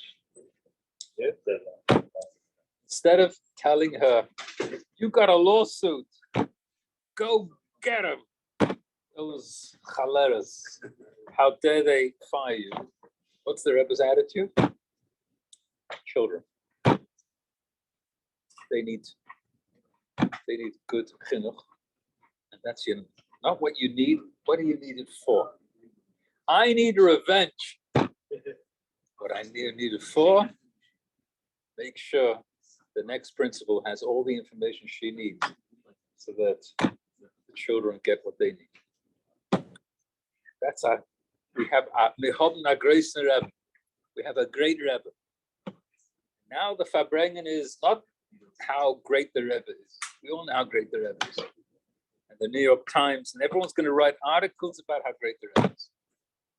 We don't have to. You know what? The Farbrengen has to be a great Rebbe has to have great Chassidim. We have to be great Chassidim of such a great Rebbe. We have to be a reflection. Do you know, at one of the Kinnusim, what's his name? Shalom Moshe. Shalom Moshe Katia. He told a great story about Moshe Feller. Is he still here, Feller? Great story. A story about how Moshe Feller came to an old age home, to a nursing home. This guy was the guy that was visiting was a little bit out of it. So Moshe Feller said to him, says, Moshe, do you know who I am? So the guy says to him, you are the Lubavitcher Rebbe. That's what he said to him. That's the story. So Moshe Feller said, really? I'm the Lubavitcher Rebbe. The punchline of the story is, when people look at us, they don't see Rabbi Itkin, Rabbi Rosenfeld, Rabbi huh? Walton. Walton, and all the names around the table, all the names. You know what they're seeing? They're seeing the Lubavitcher Rebbe. That's what they're seeing. The question is, are we doing what we can do to really project to people the Rebbe? Because people looking at us, they're not looking for me, they're looking for the Rebbe. That's what people are looking for. So we have to be a shtick Rebbe. It's true. That's what Kiltman told me. Who? Kiltman. There's a guy in Kiltman. He wears like kilt and crazy glasses. This sounds like what's his name on the Chabad org. What's his name? No. Take that and then What's the guy? Charlie Brown. No. Wait, much further out. Much further out. He tells me, he says, you know who you remind me of? Something he's going to tell me. I remind him of Rabbi Darren, which is already a pretty far shot, right? It's already pretty out there. He says, you remind me of Rabbi Schneersohn. First, I'm thinking okay, God's mission. The truth is, so what's our job? Our job is we should remind everybody of Rabbi Schneersohn. That's our job. We should remind ourselves of Rabbi Schneersohn also sometimes. So bad, right? So we have a huge achrayus. We have a huge responsibility. Because you think, or I think I'm so-and-so. When the other guy looks at me, he doesn't see me as so-and-so. He sees me as the Rebbe. So I'm the Rebbe's ambassador. Every one of us is the Rebbe's ambassador. Used to be a guy across the Central Russian jails. There's Rappaport. You know him. Anyhow, so he writes an article about years ago. I had the article. And he writes that HB, they asked him, who are you? So he was in this Schneersohn file. So he wrote the article, said, noch 120 Jahre. Man kann der Land ask me, who am I? So go to the HB, look at this file, open up, and you'll see my name right in the Schneersohn. He wrote the article, and he gave it to Krachabad, and that week, next week, before it was printed yet, the way he gave it. I remember. So, Rosh Hashanah, file.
This is Mendel Martel. Mendel Martel.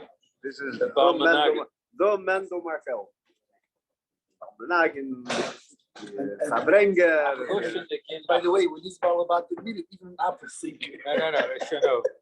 Hope my chush nach Siddish and Nigga. It's a gift. It's a gift.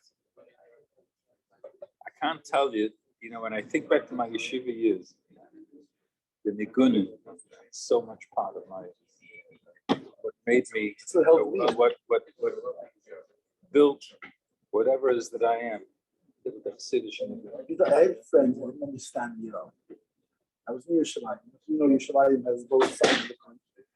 I was at that time, my Baruch Yeshivas, I was leaning towards not so much that side. I was going with Cheve, we can go have a good time, right? All of a sudden, he was here off my porch, coming back. You hear Farbrengen.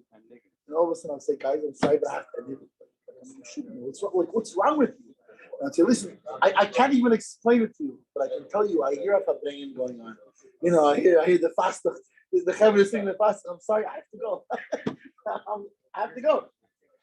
Yeah, this thing pulls me stronger than any any tightness, anything, you can tell me what you have in store. This pulls me stronger. There are nigunim I learned to Brunoir, there are nigunim I learned to Chabad. They'll connect you to a time. No, These nigunim, it's what builds, what makes us who we are. So, my favorite nigunim, which managed to have huh? That was Some my branch, favorite. yeah, but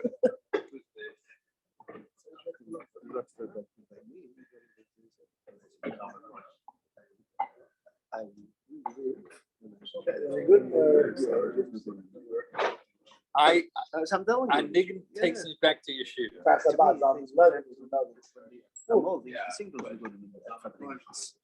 You know what Niggun takes me back to Kfar Chabad? Na na ya ya ya.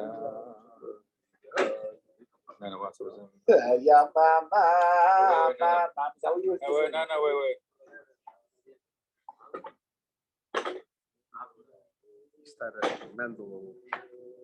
That was 4 different nigunim. Yeah, yeah, yeah, na na ya ya. No. Yeah, yeah, yeah, mama. I'm starting middle. Yeah, yeah, yeah, yeah, mama. Yeah, yeah, yeah, yeah, yeah,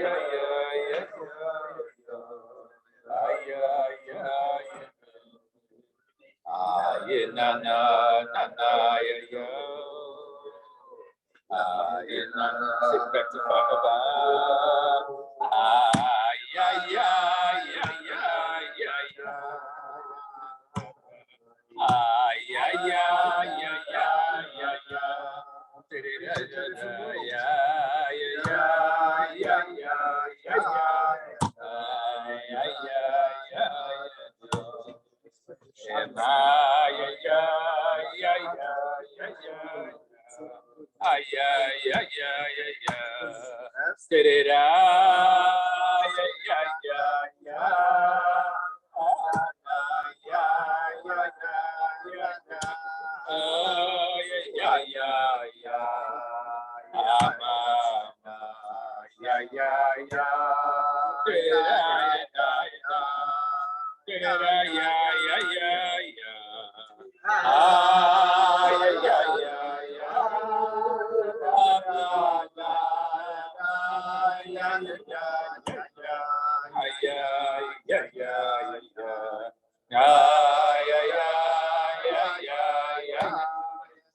yeah.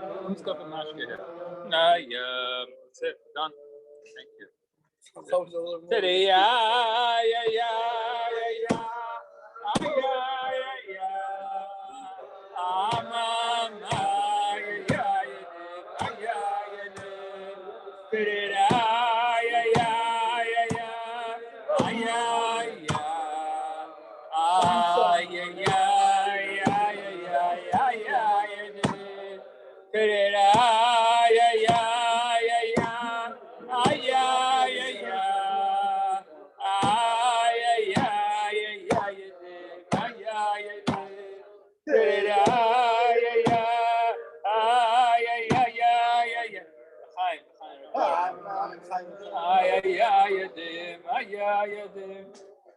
Look familiar, but I don't know your name. What? Yosef Silverman. Yosef.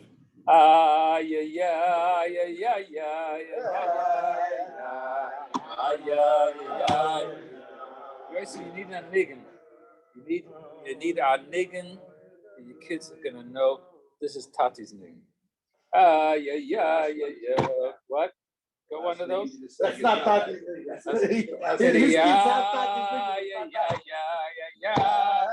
Kids have to know this is my father. This is the niggin that my father loved because Fully, what's my? sang it Do when I he have a was in niggin?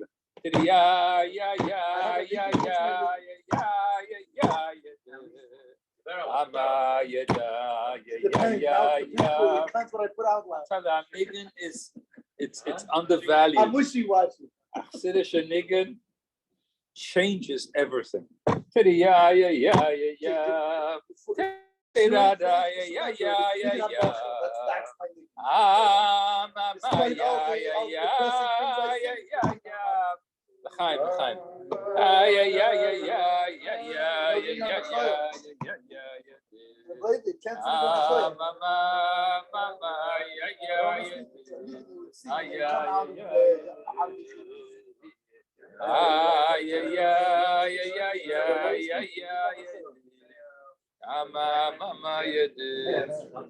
Time.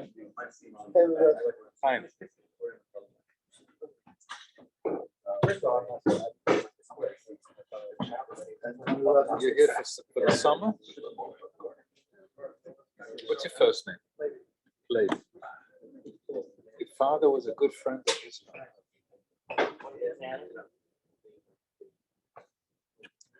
So the Yiddish has to continue. Yeah, good to friend, remember? Your father really liked your father. Where you're in Moscow? Where are you?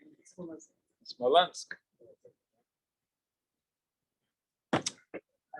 So those of us who read up on Napoleon's incursion to Russia know that Smolensk was part of that story, right?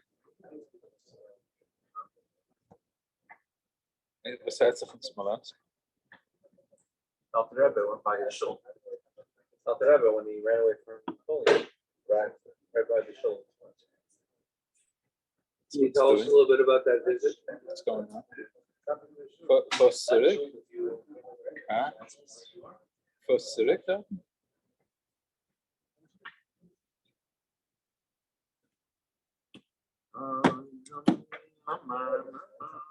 It's crazy. Lubavitcher has a plan, obviously.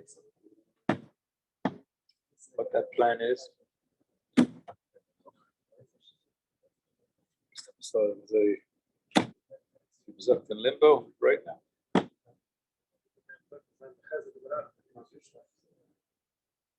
See, so everyone, your whole family's here. Like kind of we're like waiting. Go back. You go back.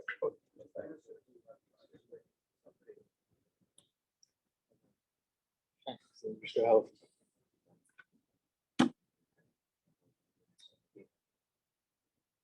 We never figured before the shlichus, that's alleen that go somewhere. That's it.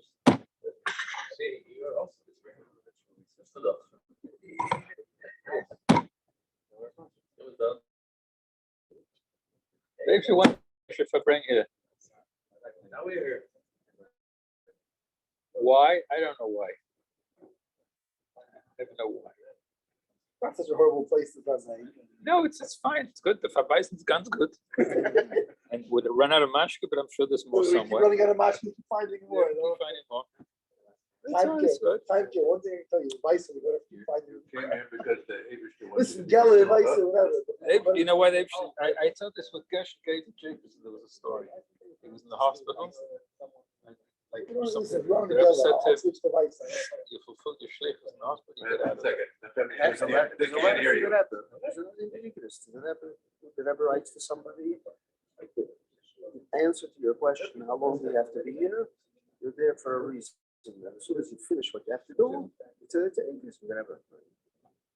Right. So So that's what Okay, it is. that's So why. like it's this Farbrengen. it's Farbrengen. Okay. Come on, Luke. But I'll come back anyway. I'll be happy to come back. That's all. Do my Farbrengen. Your wife sent you. She sent you for a reason. She kicked me out of her room. Shane, Gandik. Get out of here. Go to Farbrengen. I saw the letter. That's it. I have a question. Yes. It's from Moshe Feller. You take your Fine. phone with you every day in the hospital and you put on phone with the doctors and the people. That's what he does always. I want to tell you a story about Tefillah. You know what? I haven't done it yet. I'll tell you an amazing, a good I story. have a lot of doctors put on. I only put it on for 1 minute. I told them less than 2 minutes. I've Say said, Shema Baruch to go I take it haven't met any Jewish doctor so far. off.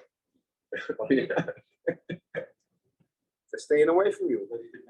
Smart. As far as I know, there was one Jewish resident, and I made Havdalah. We called him in to hear Havdalah. That's it. I want to tell you a story. It is a great story because you come to a place. Oh, you're a shliach. Oh, tell us a story about your great successes. So I tell him, you know what? I'm going to tell you a story about my great failure. I'm going to tell you a story about how I so blew it big time. Here's my story. The story is that it was during Hanukkah. I was called to the hospital. There was a fellow that I knew. He was very, very sick. I came to visit him. I forget which night it was, but it was one of the nights of Hanukkah. The hospital, we talked that he was going into hospice. It was like one of those situations. But I'll come visit you, we'll put on tefillin. I said, yes, of course. And I said, you know what?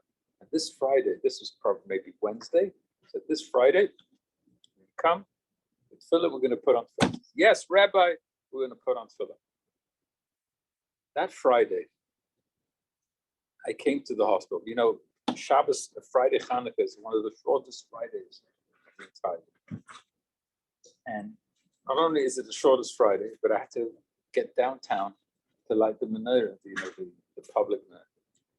And not only that, I had a menorah on my car, which meant that I could go into the parking garage because I tried that once and it smashed my menorah. It was one of those, you learn.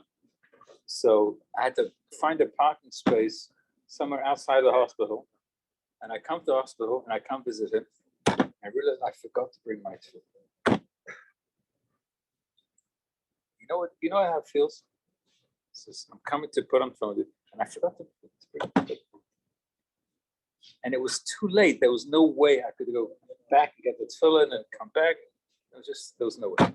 I said to him, I promise you, I'm going to come Sunday morning. I'm going to put on tefillin with you. Promise. I come Sunday morning with the tefillin. They tell me, he died the night before. And this was one of my greatest failures. I promised a Yid. I blew it. I forgot. I couldn't go back to the film. I said, I'm going to come back. By the time I came back, it was too late. Ever since then, I I don't go anywhere to the hospital without my tefillin because of that. And I can't tell you how many Yidden have put on tefillin because of the. So this failure led to so much good.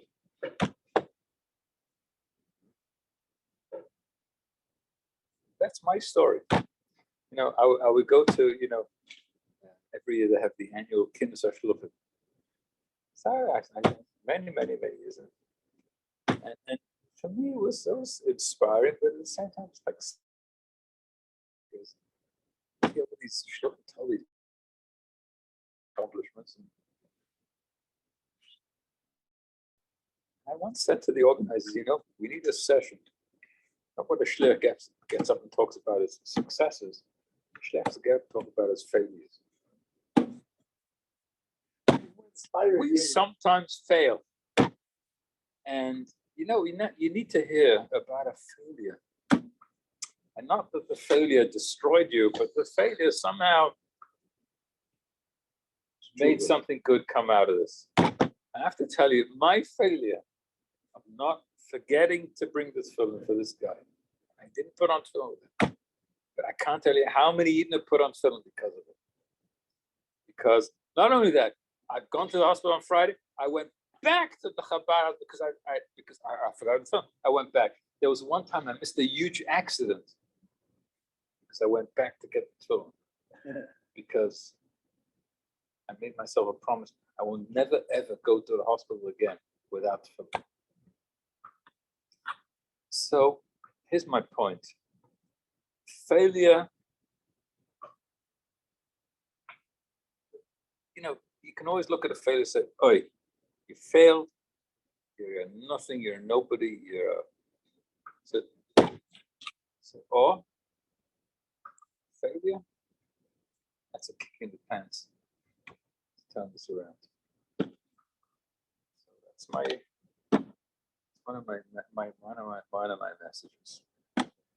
If you encounter failure in your life, don't let it pull you down. Don't say you're proud of it. No, I say be proud. Nobody's proud of a failure. But turn it around. Make it into something good. You have that ability to turn something around. Make it That's the extra really missing an accident. What? Another story about a failure missing an accident. It was in Bukhari. I went. I was going to visit my aunt in Ramat Gan. So, anyways, the bus is late. And he comes. So he apologized. He said it's his father's yard site today. And further up on the thing, one of the Hasidim asked him what he put on tefillin. It was father's yard site. He decided, you know what? Anytime it's his job. It's his job. He can't be late. He was late. He apologized. He said, "But it was my father's yard. So the guy's not going to put on tefillin." He goes, "My father. My father. I don't put on tefillin. My father always put on tefillin."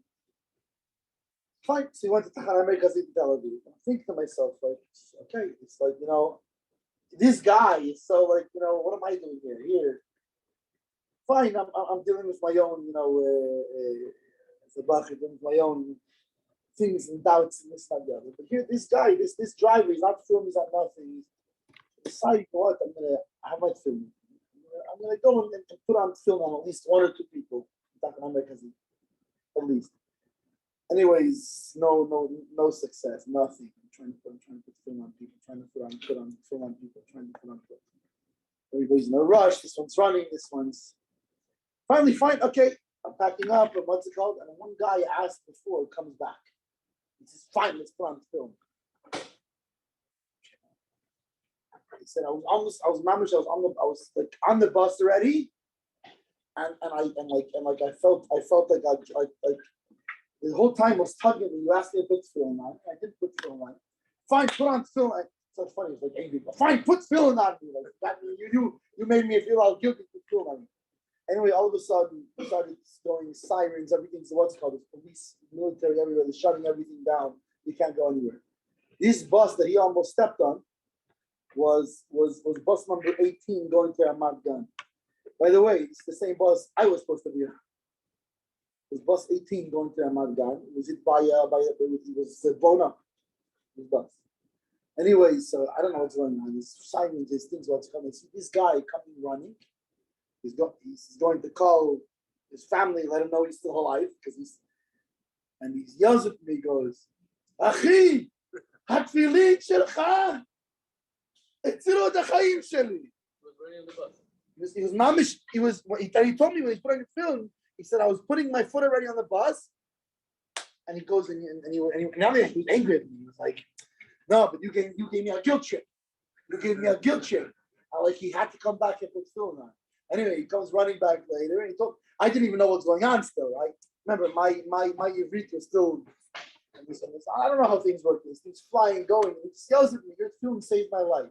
Like, okay, great. Anyways, it turns out I found out later. That his film saved my film saved my life also, because both me and this guy were supposed to be on this bus. I was going to Ramat Gan to visit my great aunt, which was bus 18. This was this bus we were supposed to be on. So, anyways. Oh. This is the you know what I mean. And by the way, this was a very until then unsuccessful day. Usually go to Tel Aviv. We were getting people what's it called left and right. It was like nothing. It was like the most miserable day of putting film on people. That with a story like that, it's impossible. No, see now you understand. Just now you understand. Just think of that story. Now you understand. There is more than meets the eye. As always. Always. We are so limited. So much more. I'm constantly encountering this. The things I have, actually tonight is Yud Beis. Yud Tammuz, 14th of Tammuz, is the anniversary of the day when I came to Rochester, New York, 1981. This Yud Tammuz would be 41 years since I came to Rochester. 41 years. Who remembers 41 years? Mayor. Not me. I was 2 years old. 41 years. 41. Like it's a long time to remember. The earliest I remember is 39 years ago. My earliest memory. My brother Levi's Shalom Zacher, and I found the Chaim on the table when I was little, so I could come and take without them noticing. So you took And I actually remember I was laying down the hallway, and the hallway was spinning, and I pushed on myself. So there you go. that's my earliest memory. So it's not a bad memory, to be honest. But it's my earliest memory. Oh, long time. Even never. Yeah, I don't know about where I was born, but when I was 5 years old, I was in Neville. It's Levi Markel was born. I think we all went to Neville. All these years, I've encountered many people. You say things to students, to families, and to people from the crowd.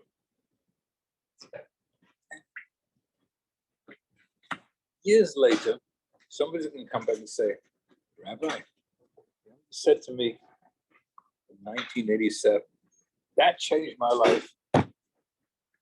What did I say? I don't remember what I said in 1987. MySpace said something. So here's my point.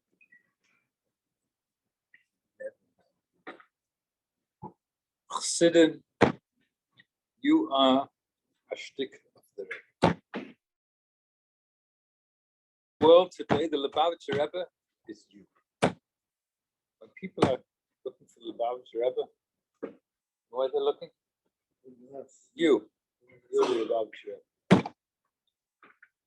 Rebbe. So, yeah, it's heaven. Nothing wrong with heaven. I'm the Lubavitcher Rebbe. Rochester, I am the Lubavitcher.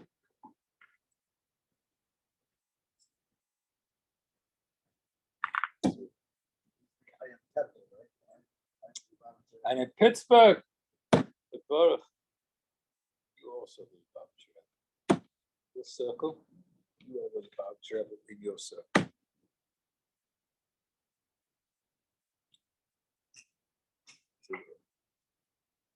So you, Lubavitcher in your circle, project to your to those who are the receivers of your effulgence. Where's old time with the effulgence? Of your effulgence, wherever you take it. Apple juice. Yeah, Our apple juice.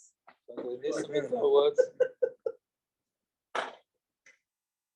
This apple juice, this I understand. Trust me, stay apple juice. So you need. It's a heavy burden. It's not a burden. But it's a burden with a wing. I'll tell you one more By thing that itself. the Rebbe told my father. You know, one more thing. My father told the Rebbe one time. It was a business, was a philanthropist. Use that word. My father came to the Rebbe about the school that he was supporting in London. And it was getting a little difficult. So the Rebbe said to my father the following. Yeah. My father was in the time business. So the Rebbe said to my father,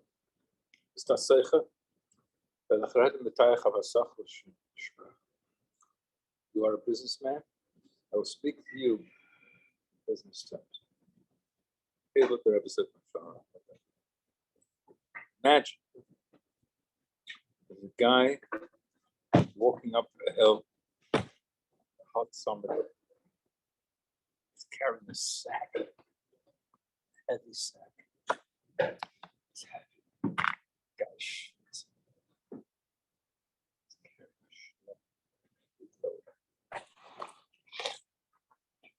What? What's in the sack? Why it's so heavy? Schlepping potatoes.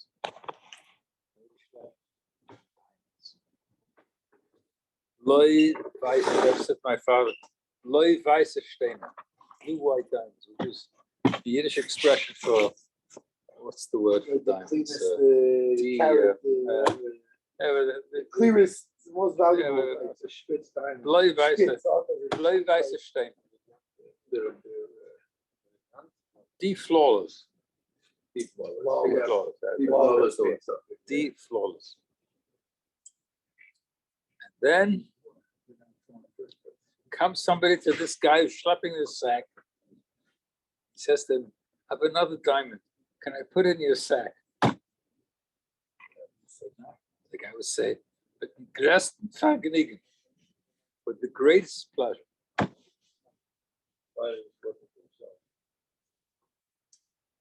That was the story that the Rebbe told my father. My father was complaining about a sack of potatoes, the schlepping and supporting the school in London. The Rebbe says to him, no, he's not schlepping a sack, he's schlepping a sack of diamonds. How don't you schlepping a sack of diamonds? And if I would say to you, I got another diamond, can I put this in your sack? Sure, of course. It's an attitude. So schlep But we still is have that responsibility, which is none. what? We still have that responsibility to act, to do with the thing. Act to do, but here's my point. My point is it's an attitude. We're all schlepping sacks. Everybody. I you know what? In all my years, I've met many people. Very successful people. Everybody's schlepping a sack or something. The billionaire, you think has it all. He's got a nice house in 1 million cars, and Maybe sack is heavier. he's got a sack of negative nachas. You know what? I'm just telling you, that's the reality. Everybody's schlepping a sack. Nobody is going through life without schlepping something. The point is, it's a question I ask you, what am I schlepping? Am I schlepping potatoes, which are demeaning and pulling me down? And why the hell am I doing this? That's the question. That's what Rebbe said. Of course he's schlepping.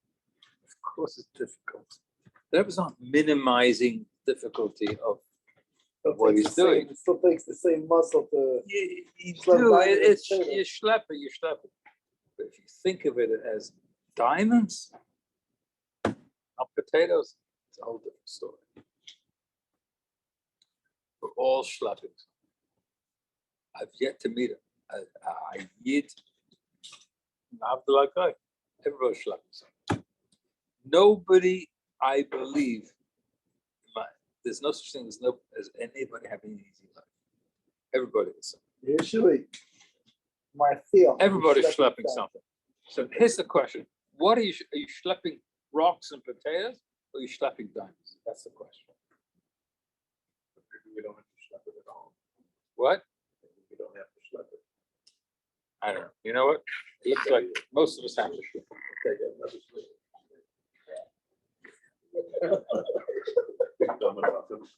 Who? Wait, wait.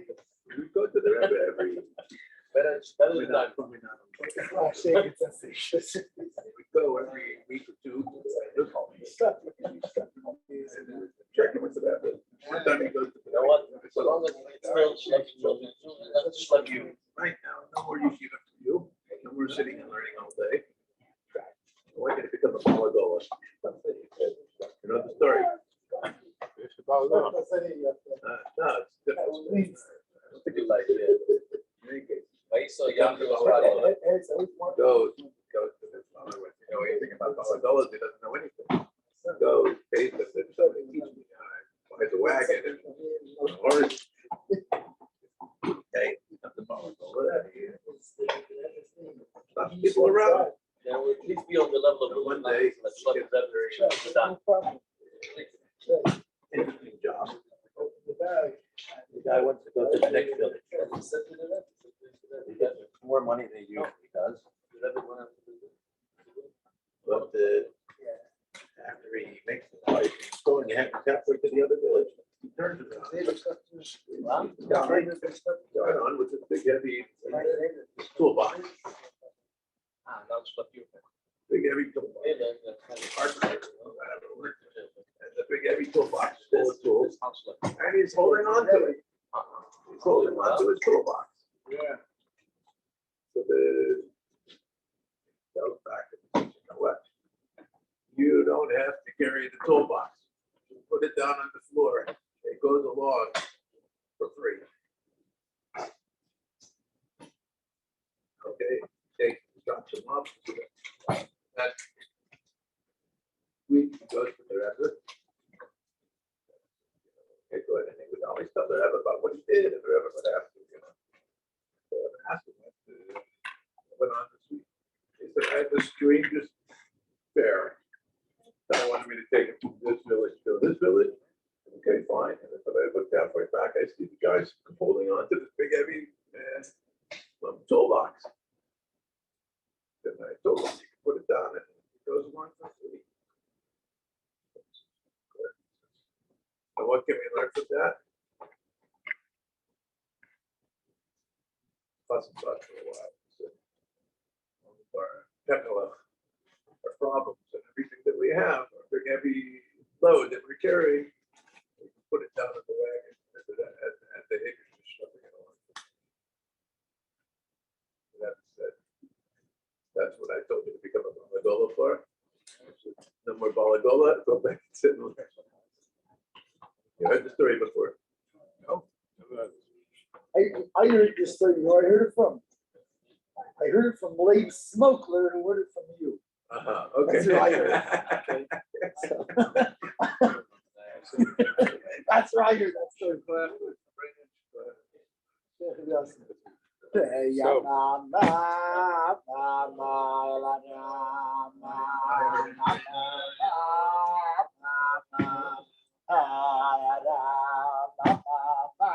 He remembers all.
Yeah.